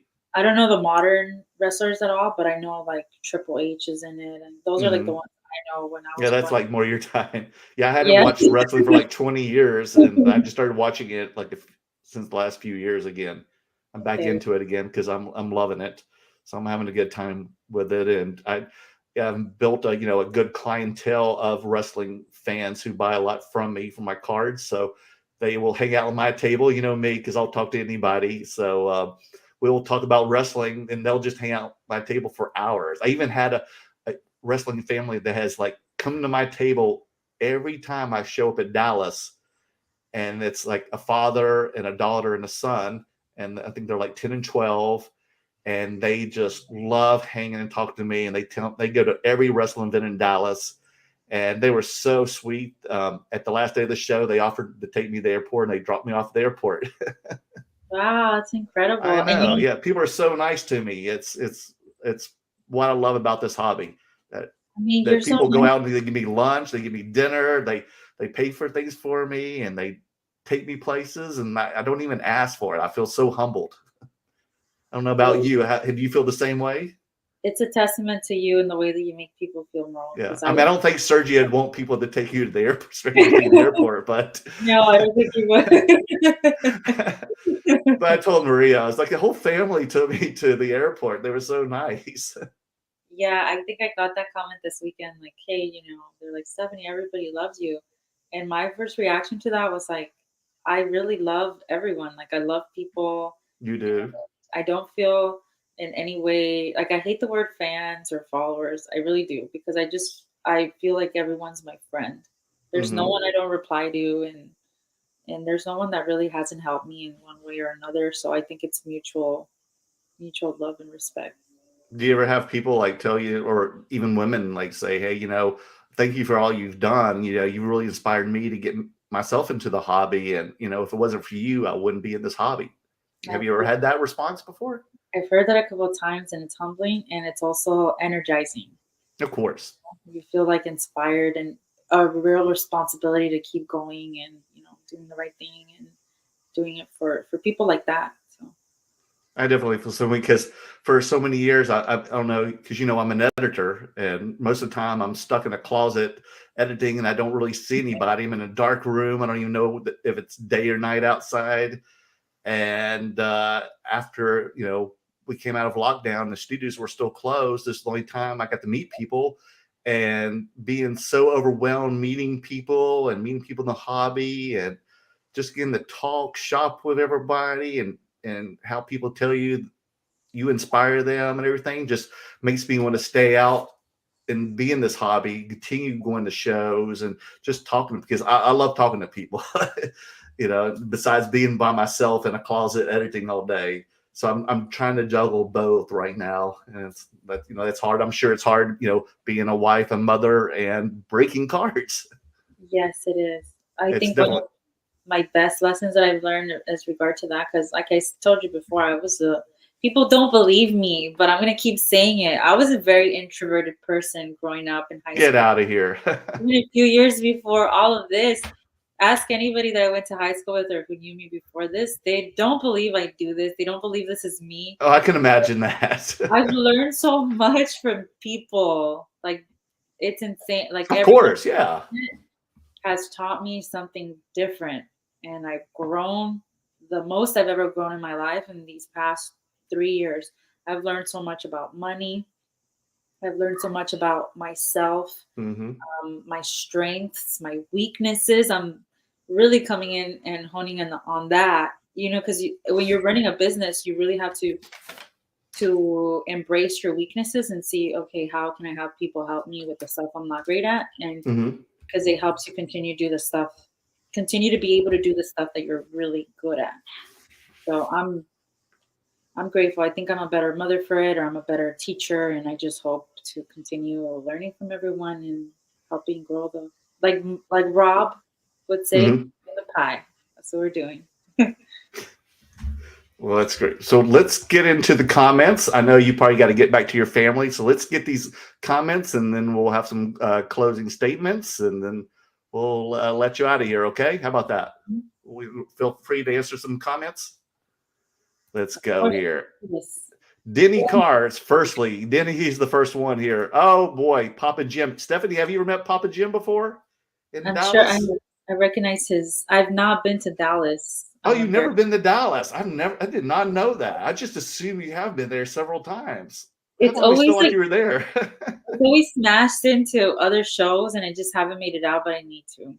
Oh, yeah. Last show was great. Yeah. Papa Jim is one of our biggest viewers, and he's always at my table, and everybody loves this guy. And he stays up till 2 or 3 in the morning at trade night, too, with everyone.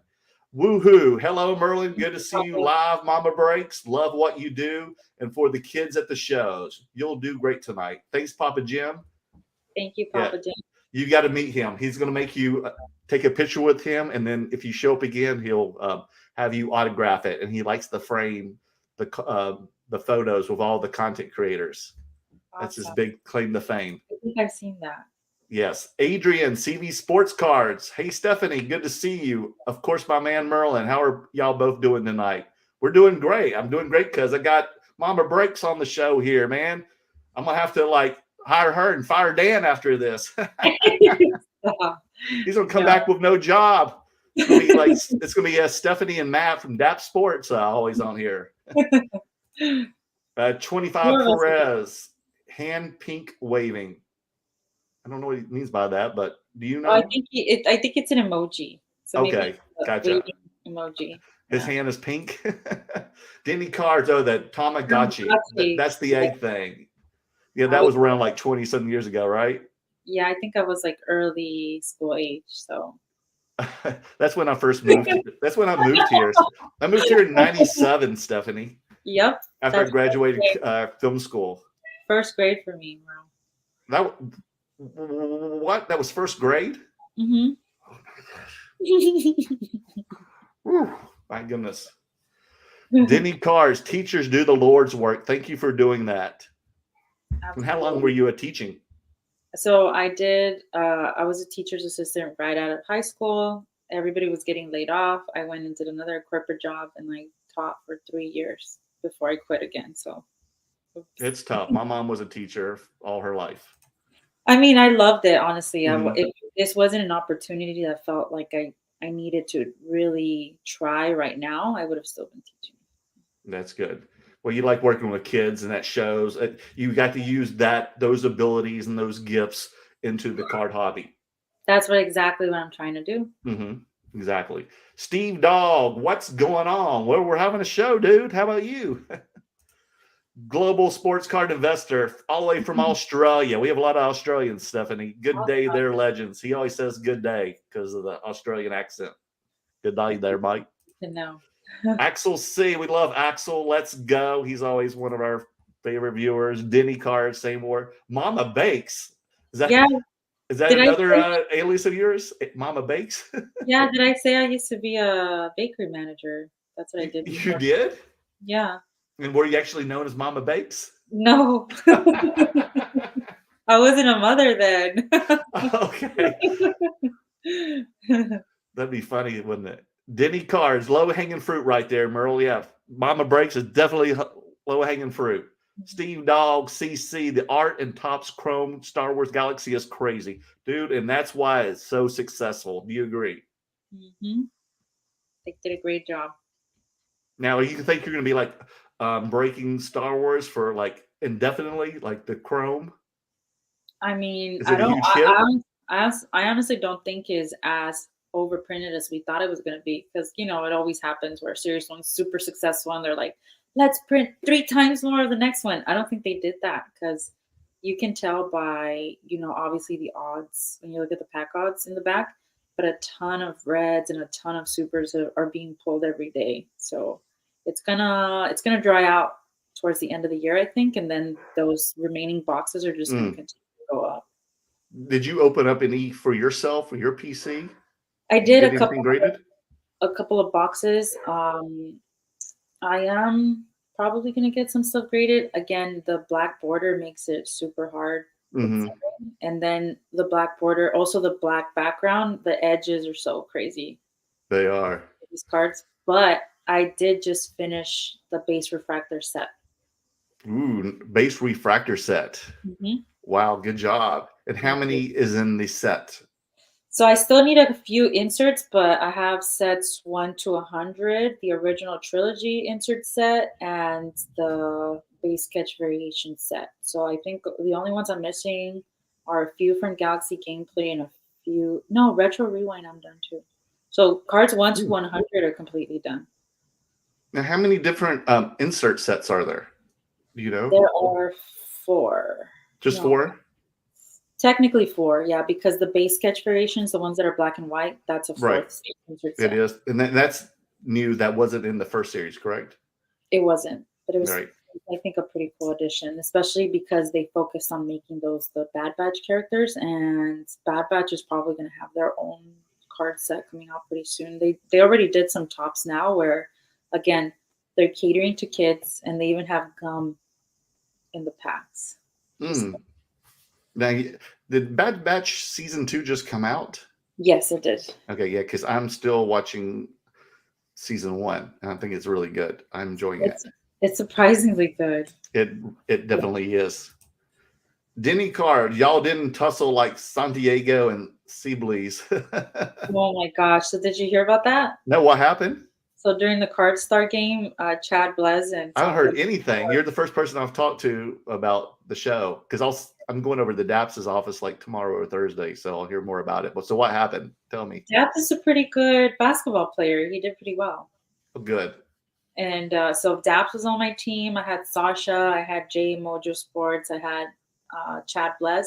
And then Eastside was like Lootbox TV, Santiago, Jess, and some other guys. And Santiago and Seablees got into it. They got into a little kind of fight.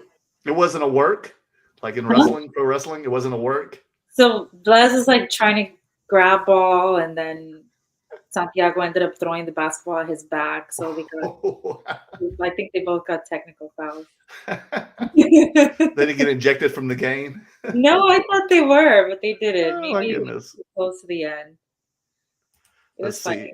I think Ed, it was all in good fun. They're not mad at each other. Okay, good. Ed, evening, y'all. Ed, evening from Houston, buddy. Good evening, Ed. Ed might actually be in California right now. I'm not sure. He was one of the only people watching my Royal Rumble watch along. I had friends over and we opened up boxes, opened like Prism, WWE, and the Chronicles, and pulled a lot of goodies. Okay, cool. A lot of fun stuff in that Chronicles. Mm-hmm. Junior Coker, great to meet you on Friday. You met Junior Coker on Friday, Stephanie? Yeah, great to meet you. That's why I love going to Atlanta. I meet so many people that I would never over here on this side. So definitely. James, Dan looks way better this week. Wow, I know. Yes, that's what happened when you go to Thailand. He got a little work done. Just a little. Yes. Big John collectors cards. Hey, Merle and Stephanie. What's up, Big John? I hope you're enjoying the evening, man. I don't know where you're from. Did you hit anybody here go to Atlanta besides Junior Coker and Stephanie? Mamabreaks? Zach of all trades. Was it a 9.8? Yes, that was regarding the Mandalorian comic book. Gosh, I don't think it was a variant though, so I need to look. I think the price was about right, to be honest. So what do you mean? The variant is not, if it's not the variant, it's a better comic book, or the variant is a better comic book? Oh, it is? The variants are less common. So there's different. This is like a very, very superficial conversation I had with someone else. So I'm not by any means saying that I know anything about comic book collecting, because I don't. I used to do it. That's how I made my beer money in college. Okay, I sold comics and cards in college, actually, back in the back in the before you were born.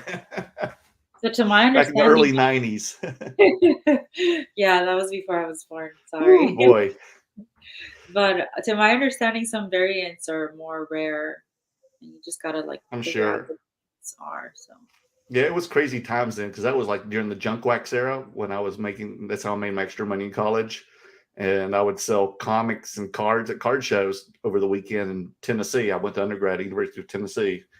And then I had money for the rest of the week. This is my hustle, even with the junk wax era back in those days. And I sold a lot of like the Death of Superman comics and Batman comics. And then there was all kinds of other gimmicky. They had all kinds of gimmicks. They had all kinds of variations. That was way too much back in those days. Just 50 different variations, like all shiny. And at the time, they would just, the height, they would just go sky high in prices like that first week. And now I still have a few of those comics. I went to go see, like, oh my God, are they still worth like a couple $100? And now they're like worth $2. So do you ever feel like getting back in? Well, I kind of am back in, but it's not in the comics are way too much. I mean, my girlfriend would kill me. Where am I going to put it? I'd have to buy another storage unit. I mean, you probably have a storage unit too, don't you? Mm-hmm. just too much around the house. Yeah. Because I'm plus actually now you got toys. You're not like Dan. Do you also collect toys? Dan has so much collectibles at his house. It's crazy. oh, I can imagine. I mean, Like I've even stayed at his place till like 2 or 3 in the morning, just like, what's this? What's this? that's crazy. Well, with kids, they get so many toys. There's some stuff that I don't let them open. I say, might Oh, as I well can just save it. imagine. I'm especially at their age. Yeah. They just want to. If they had their hands on all that stuff in the background, boy, they would just rip right through it. I know. My son's favorite word, my youngest son, he says baseball. He's 2. He just turned 2. Oh He says wow, baseball and Darth Vader. Darth Vader. Your 2 favorite words. Yeah. Ed, Allie from Titan Breaks was awesome to see at NT. Yes, I met Allie. She's awesome. She was actually one of the people I wanted to meet at the national. And you're going to go to the National this year too? You're planning on it? I am planning on it. Yeah. Do you have your booth or I don't. whatever? I Like don't I know what said, you're going to do. You're going to work the floor, work the booth? Like, what are you work going to the do? floor, meet people. That's my main thing. Like when I'm traveling to shows, meet as many people as I can. I want to say that last national has been one of the best things I've done for my business. I've made the most connections. So Was it's that really, your first time? it was my first time at a national. Yeah, that was a crazy one in Atlantic City. We had to travel like Uber everywhere. It was terrible. Chicago's going to be a lot easier. Chicago is just 1 mile from the airport, and everything's just right there. You don't have to like, be scared or walk around anywhere there because it's all right there. And we've got booked because I'm doing. We got 2 booths between me, Dan, Brian of Sunday League Investor, and then Mo of Paper Gems, right? Hmm. So it's the 4 of us. So we've already got our 2 booths set. Yeah, you guys had a pretty good setup last time. You were good. Oh yeah, it's not going to be that good this year, but still pretty darn good for most people. We still have a nice spot for Chicago, so I'm very happy. And I was so busy. The good thing about like, I want to say like is if you're just like just a collector, just a hobbyist, it's really cool to meet.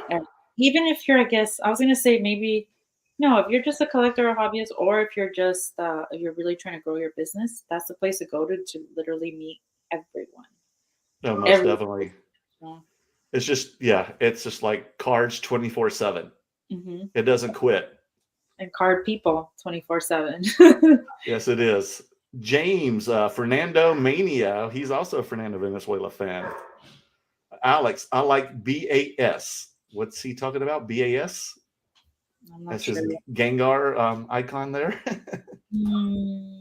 Batman and I don't know. Not sure. Maybe, or is that the comic book grading? BAS. I'm not I sure. only know CSG. Oh, Ed was watching my show the other night. Merlin's famous Taco Bell chili. No, Ed, it's like my regular chili. I made homemade chili for everybody, and it was a huge hit for all my guests here at my house on Saturday. And I mean, Merlin, I made it in the crock pot, and I walked down over the Taco Bell down the street, and I grabbed a bunch of hot sauces and I threw them in. That was my secret sauce in the chili, I and it need was to really good. They're like, where'd you get it? I was like, no, I just went down there and I asked, can I have like 20 packs? And they just gave it to me free. making chili is really stress relieving. Do you agree? Mm-hmm. Oh, yeah. I just throw it in the crock pot. But it's turkey chili. I put chili and I don't put too many beans. People don't like too many beans, but I still put beans in it because I do like beans, but I don't make it too beany. And I have, and I add corn and just a bunch of secret sauces. Yeah, like hot tomatoes, right? Like the spicy Oh, tomatoes. tomatoes, plain tomatoes, and then I also have the condiments. Have chopped onions, some sweet vidalias, and then I have sour Ooh. cream, and then I have choices. You can either have Fritos or Tostitos, just get regular restaurant style. And I like to crush the Tostitos in the restaurant style. I crush those in the bottom of the bowl, and I also make Spanish rice too. So you can also add the Spanish rice on top of them, Mm, and then I that pour the sounds chili really good. and the cheddar cheese. And it's got to be Almost like Kraft cheddar cheese because it melts properly the way I want it, not that synthetic melting stuff that you get from generic brands. yeah, it's like that's so important, the texture that a lot of people It don't is, realize. right? Like I didn't realize when I started even baking cakes too. Like I make a really good carrot cake, and you can't buy shredded carrots. You have to shred them yourself. Yes, you So do. it makes the biggest difference. Oh wow. Alex, go! Oh, go Eagles! Oh, no. It's No. okay. It's Fly Eagles Did fly. you know this is going to be the first time two brothers face off against each other in the Super Bowl? The Kelsey That's brothers. that's So incredible. I Travis know. Kelsey, who is the tight end for the Chiefs, of course, we all know who he is. But his brother, Jason Kelsey, is the center for the Eagles. Yeah, and it's pretty awesome that they came out with their podcast this year, so it's even I like people are heard. even more invested in them, so it's good. Yeah, my girlfriend listens to their podcast. And she got so mad at me because I heard the announcer go, "Oh, about the podcast." And I was like, "Oh, listen, did you know they had a podcast together?" She's like, "I've been telling you this entire time. You don't listen to me." I And was like, that's "I'm good. sorry." You see, that's good about like I said, I never played football, and even I haven't really been learning much about football until the last few years playing fantasy. But they have a lot of ways where they teach people a lot about football too in the podcast, They and they're do. entertaining at the same time. So it's good. It's good for football. So, did you do fantasy football this year too? I did, but I was so busy, Merle, I completely forgot about them. So So you never like put your spots in, or you had like open I positions mean, that were people injured and everything. You just did terrible. yeah, so I joined 2, that was my mistake. One of them, I was more like, I guess you could say I had more skin in the game where there's Okay, money involved, so I did right. tried and try as hard as I usually do, and then the other one, I was kinda like, "I hope they don't get mad at me." Oh no. They're Oh just man, running. I had the worst year of my life of all. I've been doing fantasy football for like 25 years now. Worst Wow. year. I have two leagues and they're super expensive because when you've been in two leagues for 25 years each, every year they raise it like another $100. So I don't That's want to tell you how crazy. much it's, and these people That's are, bloodthirsty. They're professionals. And if you blink, you're going to miss that waiver. Oh, yeah. And If the you last 5 years close in your eyes both, at midnight and you wake up at 12:02, yes, it's gone. I know, and I was so exhausted this time. I should have been doing that because I usually do that every year because I am a night owl. And Yeah. at 2 or 3 in the morning, when those waivers go through and most other people are in bed, I'm still up, working, and I usually grab those waivers. And this time, I just didn't do it, and I did it, and every person I picked because I had so many injuries, and then those people I picked up off of waivers ended up going on IR for the rest of the season. I felt like my entire team was on IR on both leagues. It was just I didn't have any luck. I was the bottom dweller in both leagues. In the past 5 years, both of my teams in both leagues made it to the championships for 5 years in a row. Wow. This year, You no. know what my problem is, especially as of late, like especially when I have less time, I get really impatient. Oh So if yeah. I get a couple guys that like give me 2 bad weeks, I'm like, drop them, pick up someone else, and consist. I have always notoriously the most like moves in the year, and it really works great for me some years, and then this year just bit me. Yeah, it was terrible. And then I don't know what's even happening. I mean, what happened, how everybody's pretty much got screwed because of that Bills Bengals game. It just Yeah. left everybody because that was like most people's championship week. Hmm. And it kind of left everybody like puzzled. What do we do now? I really don't even know what happened. Because I quit paying attention. I was just so angry at my season. I was like, I'm glad I'm not involved in this. I'm glad for once I'm the bottom dweller. Yeah, exactly. Like, thank goodness, man. Just give me the number one pick next year. That's all I ask. Actually, Even then, I mean, it's better to have the middle pick, believe it or not, I was when gonna you're say, who was the number? Who would you have picked this year? Either Justin Jefferson or Christian McCaffrey, right? Those were like the well, first. one I did have McCaffrey. It just didn't help when he had that transition moving from the Panthers to the 49ers, Yeah. especially when rest of my team was injured. It And I just hate, and the other reason why I hate having 2 teams is yeah. that I feel really terrible like picking the same guys on both leagues Yeah, you because gotta watch out for that. it gets boring also, and then you get complacent. So I always try to mix it up, but then that also affects you on the negative too, where you try to mix it up too much and you should have gotten someone else, even if it was a repeat or something. I always It notice really, though, when you have a good tight end, though, if you do end up with Kelsey or someone like that or Kittle, the rest of their team usually does pretty well. Yeah, but it's But you also got to like find a good tight end, and there's you few and also far between. what are you giving up for the tight end? You have to think about too. So you need a Probably another strategic. running back usually. You need to get strategically your tight end in a good spot where you still have a good running back or a good wide receiver. I think Mm. it's all about the draft, like whatever's going on in there, who picks what. You can't really say, oh, Yeah, if and a it's definitely who also gets lucky finding the surprise people off waivers. yes, absolutely, Unfortunately, my entire starting squad and all my waivers went into full year IR. It was yeah. terrible. It was terrible. And I thought like there were so many great wide receivers this year. I went wide Mm. receiver heavy, and I was like, oh, my quarterbacks, I can get whoever. Do you know who I drafted as my quarterbacks in 1 week? Who? Russell Wilson and Trey Lance. Oh gosh. And Trey Lance. Oh yeah, that I was was like, oh, whoa. I lost motivation, I was like, damn But it. did you pick up Brock Purdy? Oh, well, I was already like Oh, you're like, forget it. I don't even want out to of choose it. Okay. anymore. That was late in the season already, but See, nah. that was a mistake. I was buying up some Brock Purdy rookie cards, some autos, and Oh, I okay. have a few. I was getting irritated for Burbank, but I'm going to be pushing those out, dumping and pumping those.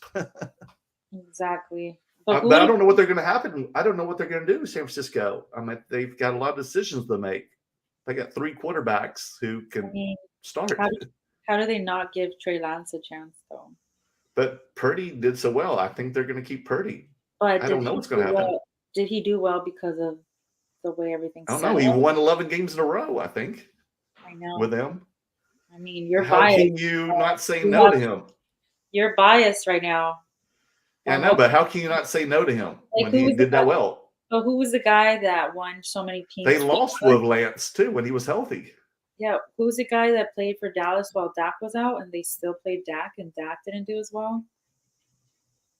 It's like that's a factor too. Who's This that guy? year, Yeah, I remember forget what his name is. Dak went down and he did Yeah. pretty well with the offense because he was playing.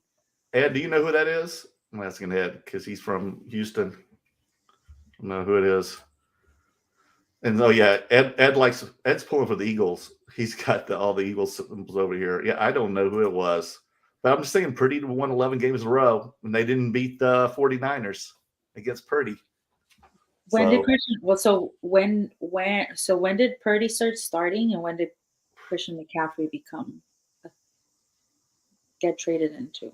like halfway Like, through the season, I think, like right? did that correlate too? Like Brock Purdy winning and Christian McCaffrey? I'm sure that helped a lot. Yeah, so I'm sure there McCaffrey's was. going to help anybody. He's one of my favorite players. I'm a huge Yeah. Panthers fan, so I miss McCaffrey, but I was pulling for him. I was pulling for the 49ers and the Chiefs, and the 49ers didn't just too much injuries. It was sad. And then poor Purdy had to come out, and then the next quarterback, the 4th-string quarterback, gets a concussion. Now Oh, Purdy has to go in and he can't throw. So all he can do, because they were like, do we put Purdy back in or do we start McCaffrey? They're going to start McCaffrey as a quarterback, but McCaffrey's like, we need a running back. He's better as a running back. So let's just have Purdy hand McCaffrey the ball every single time. And and that he was they feeling were like too far behind. he Oh couldn't God, yeah, go. poor guy. Oh, my Oh, heart hurt so much for him. Like even when he got hurt, he was probably like, his whole she was been dreaming about it for the last 10 weeks, like you said, and yeah, that was heartbreaking. and I was like, oh my God, there goes all my Purdy rookie cards for Burbank Card Show. Dang it. Do you still have that ticket stub?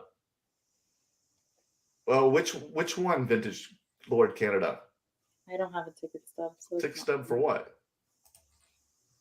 Ed Ram, Texas can breed amazing football Oh, players. Which the one? ticket stub for the Mahomes start. No. Oh, that's right. Heartbreakingly, like we bought it on StubHub or whatever. So I It don't think was a PDF printout. no, it was like the Apple Wallet, Oh, that's right. Yeah, that's what you do now. Everything's like Yeah. through the NFL app or whatever it is, So or the I don't Team know if app. like we can go back and save it as an NFT or something. Yeah, an NFT. Even just for Uh, my collection. Texas can breed amazing football players. Yes, we know, Ed. Texas is like football capital of the world for sure. Tosin Stardom. That looks like Vietnamese. Is this Brian? I don't sure. understand Vietnamese. Dan's not here either, so I'm sure. James, Mamabreaks has a great smile. She should do more YouTube videos talking about Dodger baseball. That's super cool. Well, there you go, Steph. You got to do some YouTube, talk about baseball while you open some boxes of baseball cards. How about that? I think you'll be successful at anything you do at this point. Ed, is it a 15,000K bounty? I don't think it is for Stephanie, but if you got to ask her. Why do you already have it, Ed? Definitely not. But I think that's what Daps was doing for those 2 Darth Vader cards. He wants so badly. Like my thing is like Leia does not sell the way she should. So. No, you would have to like make, unless it's her autograph, Carrie Fisher's autograph, then that's a lot of money. Yeah, but no, like the Focus and Fearless, I don't think it's worth more than 2. Maybe this one, like the 22 card that I'm chasing, maybe. No, I would say around 2. That's what I would offer. Tosin, I don't know what you're saying. Dan's not here. I don't know. I think that's Sorry, Vietnamese. He'll be back in like 3 more weeks. Goot vibes. Great curator dipped out again. Where did he go? Anyway, well, love both of your content. Keep it up. Thank you so much. Check out Dan. He's definitely vlogging and posting on Instagram his daily ventures in Asia. He's been in South Korea, Japan. I think he's in Thailand right now. He's having a great time, and so just check out his Instagram feed at The Great Curator. James, Merlin, you are doing a great job at asking questions tonight as well. Interesting. Yes, I know, because Stephanie's letting me talk versus Dan. Adam, Trader Griffs, what's up, Merlin? Hope it's going well. You too, Adam. Hope to see you at Burbank Card Show. I'm letting you talk a lot, but I'm talking about Dan always talks over me. I give him a hard time for it. Oh, let's see it. So this is the one I'm chasing for 22. If anybody's interested. Is that the wave refractor of that card? Yeah, this is the wave, and then this is the prism. And is that the hunter? It's Leia in her. That's Leia. Oh wow, she's looking badass there. Yeah, she's in warrior-like. In disguise when she goes and tries to rescue. Oh, the Boosh disguise. Oh, that's from Return of the Jedi. Exactly. But that's a cooler artwork. Yeah, and I love it because she has another Boosh disguise where she's like a lot more anime illustrated, and then she has one where she has the actual mask on. I really love how good she looks in this. Yeah, I like that art. The sunset background, and she's holding the helmet. I love it. I bet with like the superfractor with that gold vinyl look at the background, that'll look really cool. Now I need it. That's why I like the portrait so much, because I was reading with like Daps, because all that like negative space when there's like a certain refractor, it looks so cool in the background. That's why I said so I wrote a couple like posts where I was talking about what I think the chases are, because people like to ask me that, and I really think it has to be portraits 1 to 11. Oh my gosh, I would love to pull some. I got to open my boxes. I haven't opened any of my boxes yet. I bought 6 of them off Topps website. Let's do it at Burbank. I know. I got like one right here. I keep wanting to open it up. You know, if it was Dan, he'd open all 6 by this point. But I'm like, I'm such a squirrel when it comes to things like this. Open 3 and save 3. Do you know I still have? I went back home when I got back in the cards again, and I found an unopened box of Series 1 Garbage Pail Kids from like when I bought one I bought it at Circle K as a kid. When I was 15 years old. It was 85. That's and crazy. I bought a Series 1, and I just I'm not going to open it up, and I just left it in my parents' house after I moved out here. I put it in a container, and it was still there. It's unopened. It's probably worth like $10,000. That's insane. But I've always been that way. I'm like, I always keep one thing, like almost like a time capsule. And I'm like, oh, maybe one day I'll come back and it's worth something. Well, yeah, imagine all the kids that didn't open their Pokemon, the original Pokemon set. I know, right? Oh my goodness. Gosh, that's even more crazier. Yeah, I know. Trader Griff's Adam goes, glad my house is the only one without screaming kids. That's Yeah, you're how. usually the one screaming, Adam. That's how I Ed relate. Ram, shipping is important as well. 3-day turnaround is the best. I've seen 10-day turnaround is too long. What's he talking about? Like on the Oh, breaks or what? yeah, 10-day turnaround is ridiculous. I'm nervous if I'm past 2, so there's no way. How long does it take you after you open up, do all these breaks on the day? Then what do you do? And then do you do it that night, the next day to start packing it all and shipping it out, or what? It depends on the break. So, like if it's a pick your team break, I'll sort and get ready that night and then ship the next morning. If it's like personals, I'll just ship the next morning. So that's what Gotcha. it is. The only way like I do take longer if it's on the weekend Gosh, sometimes. I just see yourself up at like 3 or 4 in the morning doing all this stuff. Definitely not. I mean, I stream as long as like up to 1 in the morning sometimes. But no, I make sure I get my sleep and I get up at a decent time. So Oh, good. Okay. Because I definitely would be up forever. Dexflow Toys. This is awesome. Mamabreaks is my favorite baddie in this hobby. Did you know you're a baddie? I guess so. Thanks, Dex. Dexflow is always watching our shows. Yes. Mama Okay, Breaks, Baddie Breaks. thank you. Omar, what's up? Retro Hoops Collectibles. You ever watch his channel? He's got a great channel on YouTube, Retro Hoops Collectibles. Gotta check it out. Yeah, he's got a lot of stats. He talks about stats. He knows his stuff. He knows everything from Star Wars. His brother is in Star Wars cards. And he knows about basketball. He knows everything. I've been watching him since the pandemic as well. And he's another guy that he's been coming. He lives in Houston, and he comes to Dallas, and he sees me. And let me tell you, when I first met him, like even he was there at the last Dallas show, and he comes up to me and says hi, and we talk for a little while, and it just tickles me pink to see him, because he brought me so much joy during the pandemic watching his content. He's really, really good. He knows his shit. Definitely. Very cool. I'm gonna check it out. Retro Grip. Oh, Retro Griffs. Trader Griff. Stephanie, what grade did you teach? I do elementary PE. That's awesome, Trader Griff. I always loved my PE teacher growing up, but I taught 7th and 8th grade English. 7th and 8th grade English. Hmm. Trader Griffs. 13 days till pitchers and catchers report. I can't wait. Hmm. Adam loves his baseball. So you'll start watching all that too?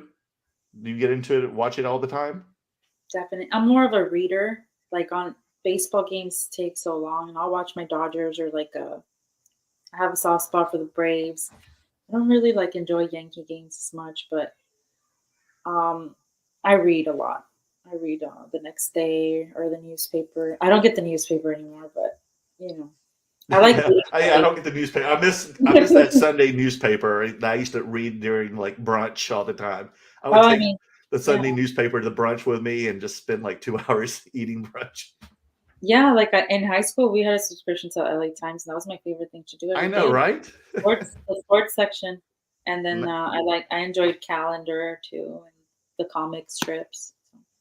Yeah, Retro Hoop Collectibles said you have a cheap QB and Purdy that can get it done. But man, his cards were flying through the roof. Did you see like how much they were going for on eBay? Well, as soon as he It had was those crazy. first 2 wins, yeah, and it was really like not great product, which is the craziest part Yeah, because they, exactly. You know. yeah, It was just like not. It was like some Mosaic. I think Elite, Mosaic just came out, so I think Select Collegiate. yeah, Select Collegiate was just crazy. Yeah, Collegiate shouldn't be up that much, but he didn't have any in like Elite, I think, or the gold one too, the one that looks like a gold brick. I don't know. It's just I think like the Gold Standard or something. Did he have one of yeah, those? gold standard. There you go. But And yeah, I think he had here. National Treasures Collegiate too. And then the other popular one was the wild card and I guess the Leaf autos and stuff. But even like the low numbered ones were going for like $500-600. It was crazy Yeah, and on usually auction. those don't do as well. So No, but that's the only thing he had. So everybody was just taking mhm. whatever they can get. But I'm gonna have a lot of those cards at the Burbank Car Show if you want some. But I did look up. This is what people don't know about me. Even when it comes to sports cards, I collect weird stuff that I can turn over quickly. So when like a lot of these football players will have like their first cards, I'll buy like the Leaf ones, and I'll buy the professional color match, even though they're in their collegiate uniform. So like when Jalen Hurts came out, I would buy like the green Leaf auto, low numbered, and I'll get it graded. And most of the time, Leaf is really good with the quality of the card. And most of the time, it'll come back a PSA 10. Okay. And those Jalen Hurts that I had green, even though it looks like he's either in his Oklahoma or Alabama uniform, I can't tell because they're pretty much the same color. But it doesn't matter because people are like, why don't you buy his color match with his college uniform? I'm like, well, it doesn't. I've done that experiment. Believe me, it's harder to sell the color match for the college team than it is for the professional team. I don't know why, but that's just the way people work. So I buy the green one, and I bought 3 or 4 green ones. They're all low numbered. And I just recently sold a PSA 10 numbered out of 7 for $750 on eBay. Wow. And I paid, I think, $75 for the card. That's crazy. So I buy them low and I try to sell them low. And that's what I do. I do that with a lot of the other people. I did that with Trevor Lawrence, a bunch of other ones, but you got to grab them fast before they get good. So, but Trevor's is still a good buy. Still buy low. There's nothing wrong with buying Leafs. There's some with the Trinity cards that have on-card autos that you can buy still for like Trevor. You can buy Jalen Hurts and Trevor for less than $200. So if you want to own one, it's better than paying $2,000-$3,000 for. Yeah. There you go. What do you feel besides Brock Purdy, the other guys in this class? Malik and Pickett, right? Nah. I actually have better. I think who has way more potential than those guys is Sam Howell. He got drafted really late because he was supposed to be the number 1 Heisman contender last year at University of North Carolina. You know, I'm a Tar Heel too, not just a volunteer. That's where I went to grad school. But I've always been a Tar Heel because all my family went there. But I was buying a lot of Sam Howell, but the team didn't do good his last year there, and he got drafted bad. And then he was on the practice squad for most of this year, but he started the very last game for the Redskins. Sorry, not the Redskins, not the football team, the Commanders. Can't remember who they are anymore. And he had a great game. They actually won their last game, and his stats were really good. And I see a lot of potential. He just needs to know how to get out of the pocket a little better, and hopefully he has practiced those weaknesses and gotten better at his weaknesses because he's got a great arm. I was going to say he has good coaching with Rivera. I love Rivera, one of my favorite coaches. Love him. Love the Panthers. Wide receivers, Terry McLaurin. That's a big. Who's the other? No, there's McLaurin. Jahan Dotson. Yeah, Dotson. He had a great year too. I picked him up. He did pretty good for me. He was like the only player who wasn't on the IR that did well for me. I think he scored half my points. Wasn't saying much. But yeah, you got to look for those. And then there's going to be a lot of good players out of this class this year coming out. You may be onto someone. I trust your football pick since you have that Mahomes National Treasures and Flawless. Yeah, I actually had a pristine. I was buying a lot of the All-American Sam Howells, like football. I did that with Trevor Lawrence. I made lots of money off Trevor Lawrence, the Leaf All-American cards. Okay. Unfortunately, I did the same thing with Tua. I still have the Tua cards, and I can't sell them to save my life.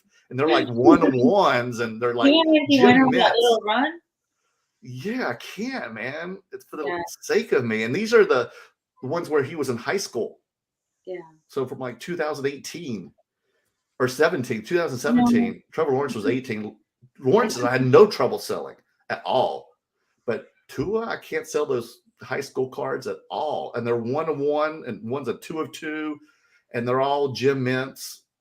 And do you feel like sometimes it could be their style of play? Because he plays safe and it's got to be.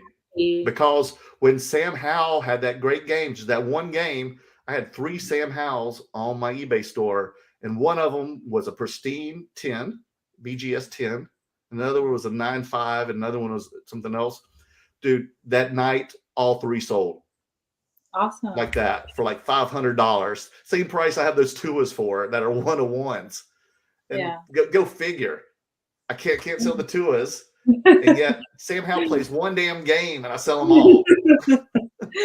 Yeah. I guess there's not many. Like, I guess more Dolphins fans are more cautious. I guess, who knows? Yeah. What's that? Go ahead. No, like I love football, honestly. I think it's Yeah, probably the most fun sport to watch.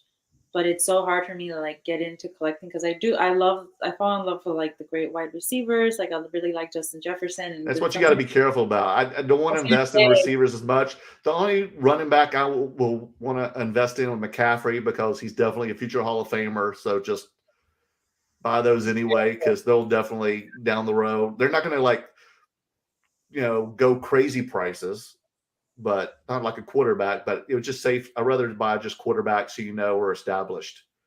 I'd rather buy Mahomes. I'd rather buy. I don't even buy Herbert. I was gonna say because even like Stafford, he went really high and now he's back to normal, so it's hard. Because he's hurt, and I don't know what's going to happen with him either. Like, is he a Hall of Famer? Probably not, right? He might be. He's right there on the cusp because he has great stats. He just played in Detroit. That was the only problem. So nobody knew who he was until he joined Rams. But I think he'll make it. Okay. But like the other people, I'm even like hesitant on. I've got so many Lamars I can't sell. He had that injury. He was actually on my fantasy team. Ugh, bad. Like gets traded though. Mahomes, Burrow looks like the real deal. I think I want to invest in some Burrows during the offseason. Trevor definitely finally looks like the Trevor that I've been hoping for, that I was hoping Tua was going to be, that Jalen has now become. Tua showed those sparks though, so you probably but he just has a glass head. Yeah. Not a glass jaw. He has a glass head.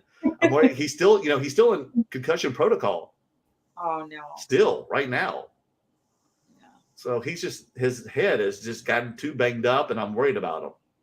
How many concussions did he possibly have this season? I don't even know. I think they hit a couple. That's not good. And he's a small guy. Let's see. Retro Hoop Collectible. Smart thing would be to flip Lance for picks. Yeah, right? I definitely agree with you, man. Trade Lance for some picks. They could use it. Ed Ram. Cooper Rush. That was the Dallas guy. Oh, that was okay. Yeah. The quarterback. Not Cooper Kupp, but Cooper Rush. Yeah. The 25 Perez elbow bump. Yeah, there you go, buddy. Ed Ram. I'll be attending TriStar show this weekend. I'll keep an eye out. Yeah, Ed, see if there's any good Rhea Ripley's too. I'm buying Rhea Ripley's as well. And good luck at the show. I know you were pricing while you were watching Royal Rumble with me. Donkeys, keep it sealed so we can see Dan squirm. What's that? The Garbage Pail Kids? And Galaxy Chrome, probably. Oh, the Galaxy. Yeah, I love watching Dan squirm. Oh, he squirmed so much after he heard how good Dallas Card Show was his last show. Oh, I had this last Dallas. I had FOMO. It looked really good. It was so good. I think because Dan wasn't there. He steals all my thunder, man, because he knows what I'm up to now. Yeah, I shouldn't tell him because we collect the same thing. It's kind of like good thing we weren't single because we'd always be out the same girl or something. You know what I mean? Yeah. It's like that. So he's like, no, Merlin can't have those. I'm taking them first. So everybody sees Dan first. Dan's like, Merlin, like the first time last year, I got the good table and Dan saw how good I did last year. And he's like, Merlin, I want that table back. I was like, fine, take the table. He's had that table ever since. And I'm like, oh my God, the last shows before that, all during the fall, were just, I didn't even want to go to the Dallas show. I had been editing for a bunch of composers and musicians for the Golden Globes and for award season. And I was so exhausted that I was like, it's going to be the same show. I'm not going to do well. The last three, I just didn't want to be there. I was over it. I just want to stay home. I was so tired. I had no sleep. And then Dan wasn't there. A lot of other people weren't there.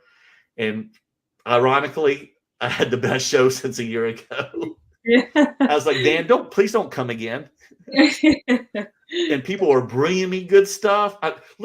I was getting such good cards. As soon as I was buying a card, I would show somebody the card. I told you how I have a lot of wrestling fans there that come to my table. I was buying so many good wrestling cards for the WrestleMania show that people were like, Merlin, I'll double your investment right now. I'll pay double than what you paid for it.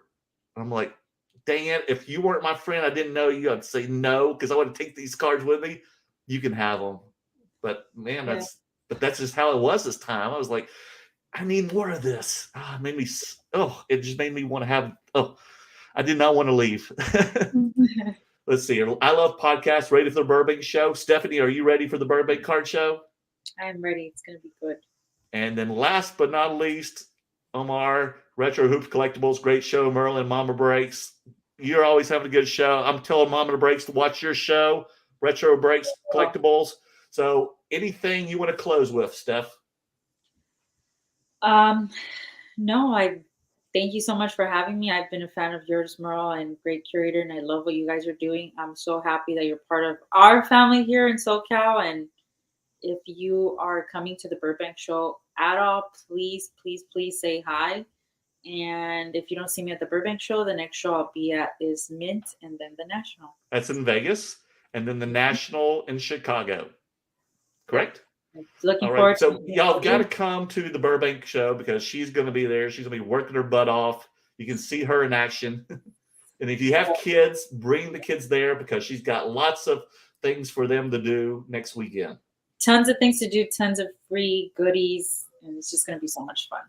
So I know probably everybody follows her, subscribes, or does whatever. But if you don't, head to Mamabreaks. It is Mamabreaks on Instagram, correct? Mamabreaks, MAMA. MAMA. Breaks on Instagram, on TikTok. Just like you see here on the screen. On Whatnot, on YouTube, except Twitter. Twitter's weird because it was taken, but yeah. So make sure y'all go to her Instagram and our other social content sites.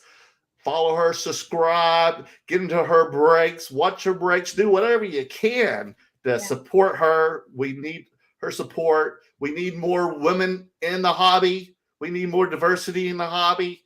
So get your wife, your girlfriend, your sister, your aunt, whoever, and bring them to meet the Mamabreaks list. If Mamabreaks can do it, any of y'all can do it. And she'll teach you how to do it. Yes, I will. Any questions that you guys ever have, my DMs are open. And thank you. Mamabreaks, thank you. It's been an honor and a pleasure to have you. I was thrilled to have you as my guest host tonight, and you did an amazing job. Thank you. And I hope you can do it again in the near future. And I will see you next week at the Burbank Card Show, and hopefully we're going to have lots of fun. Okay? Thank you, Merle. Hopefully I can convince you to break one of those boxes with me, and we'll film it.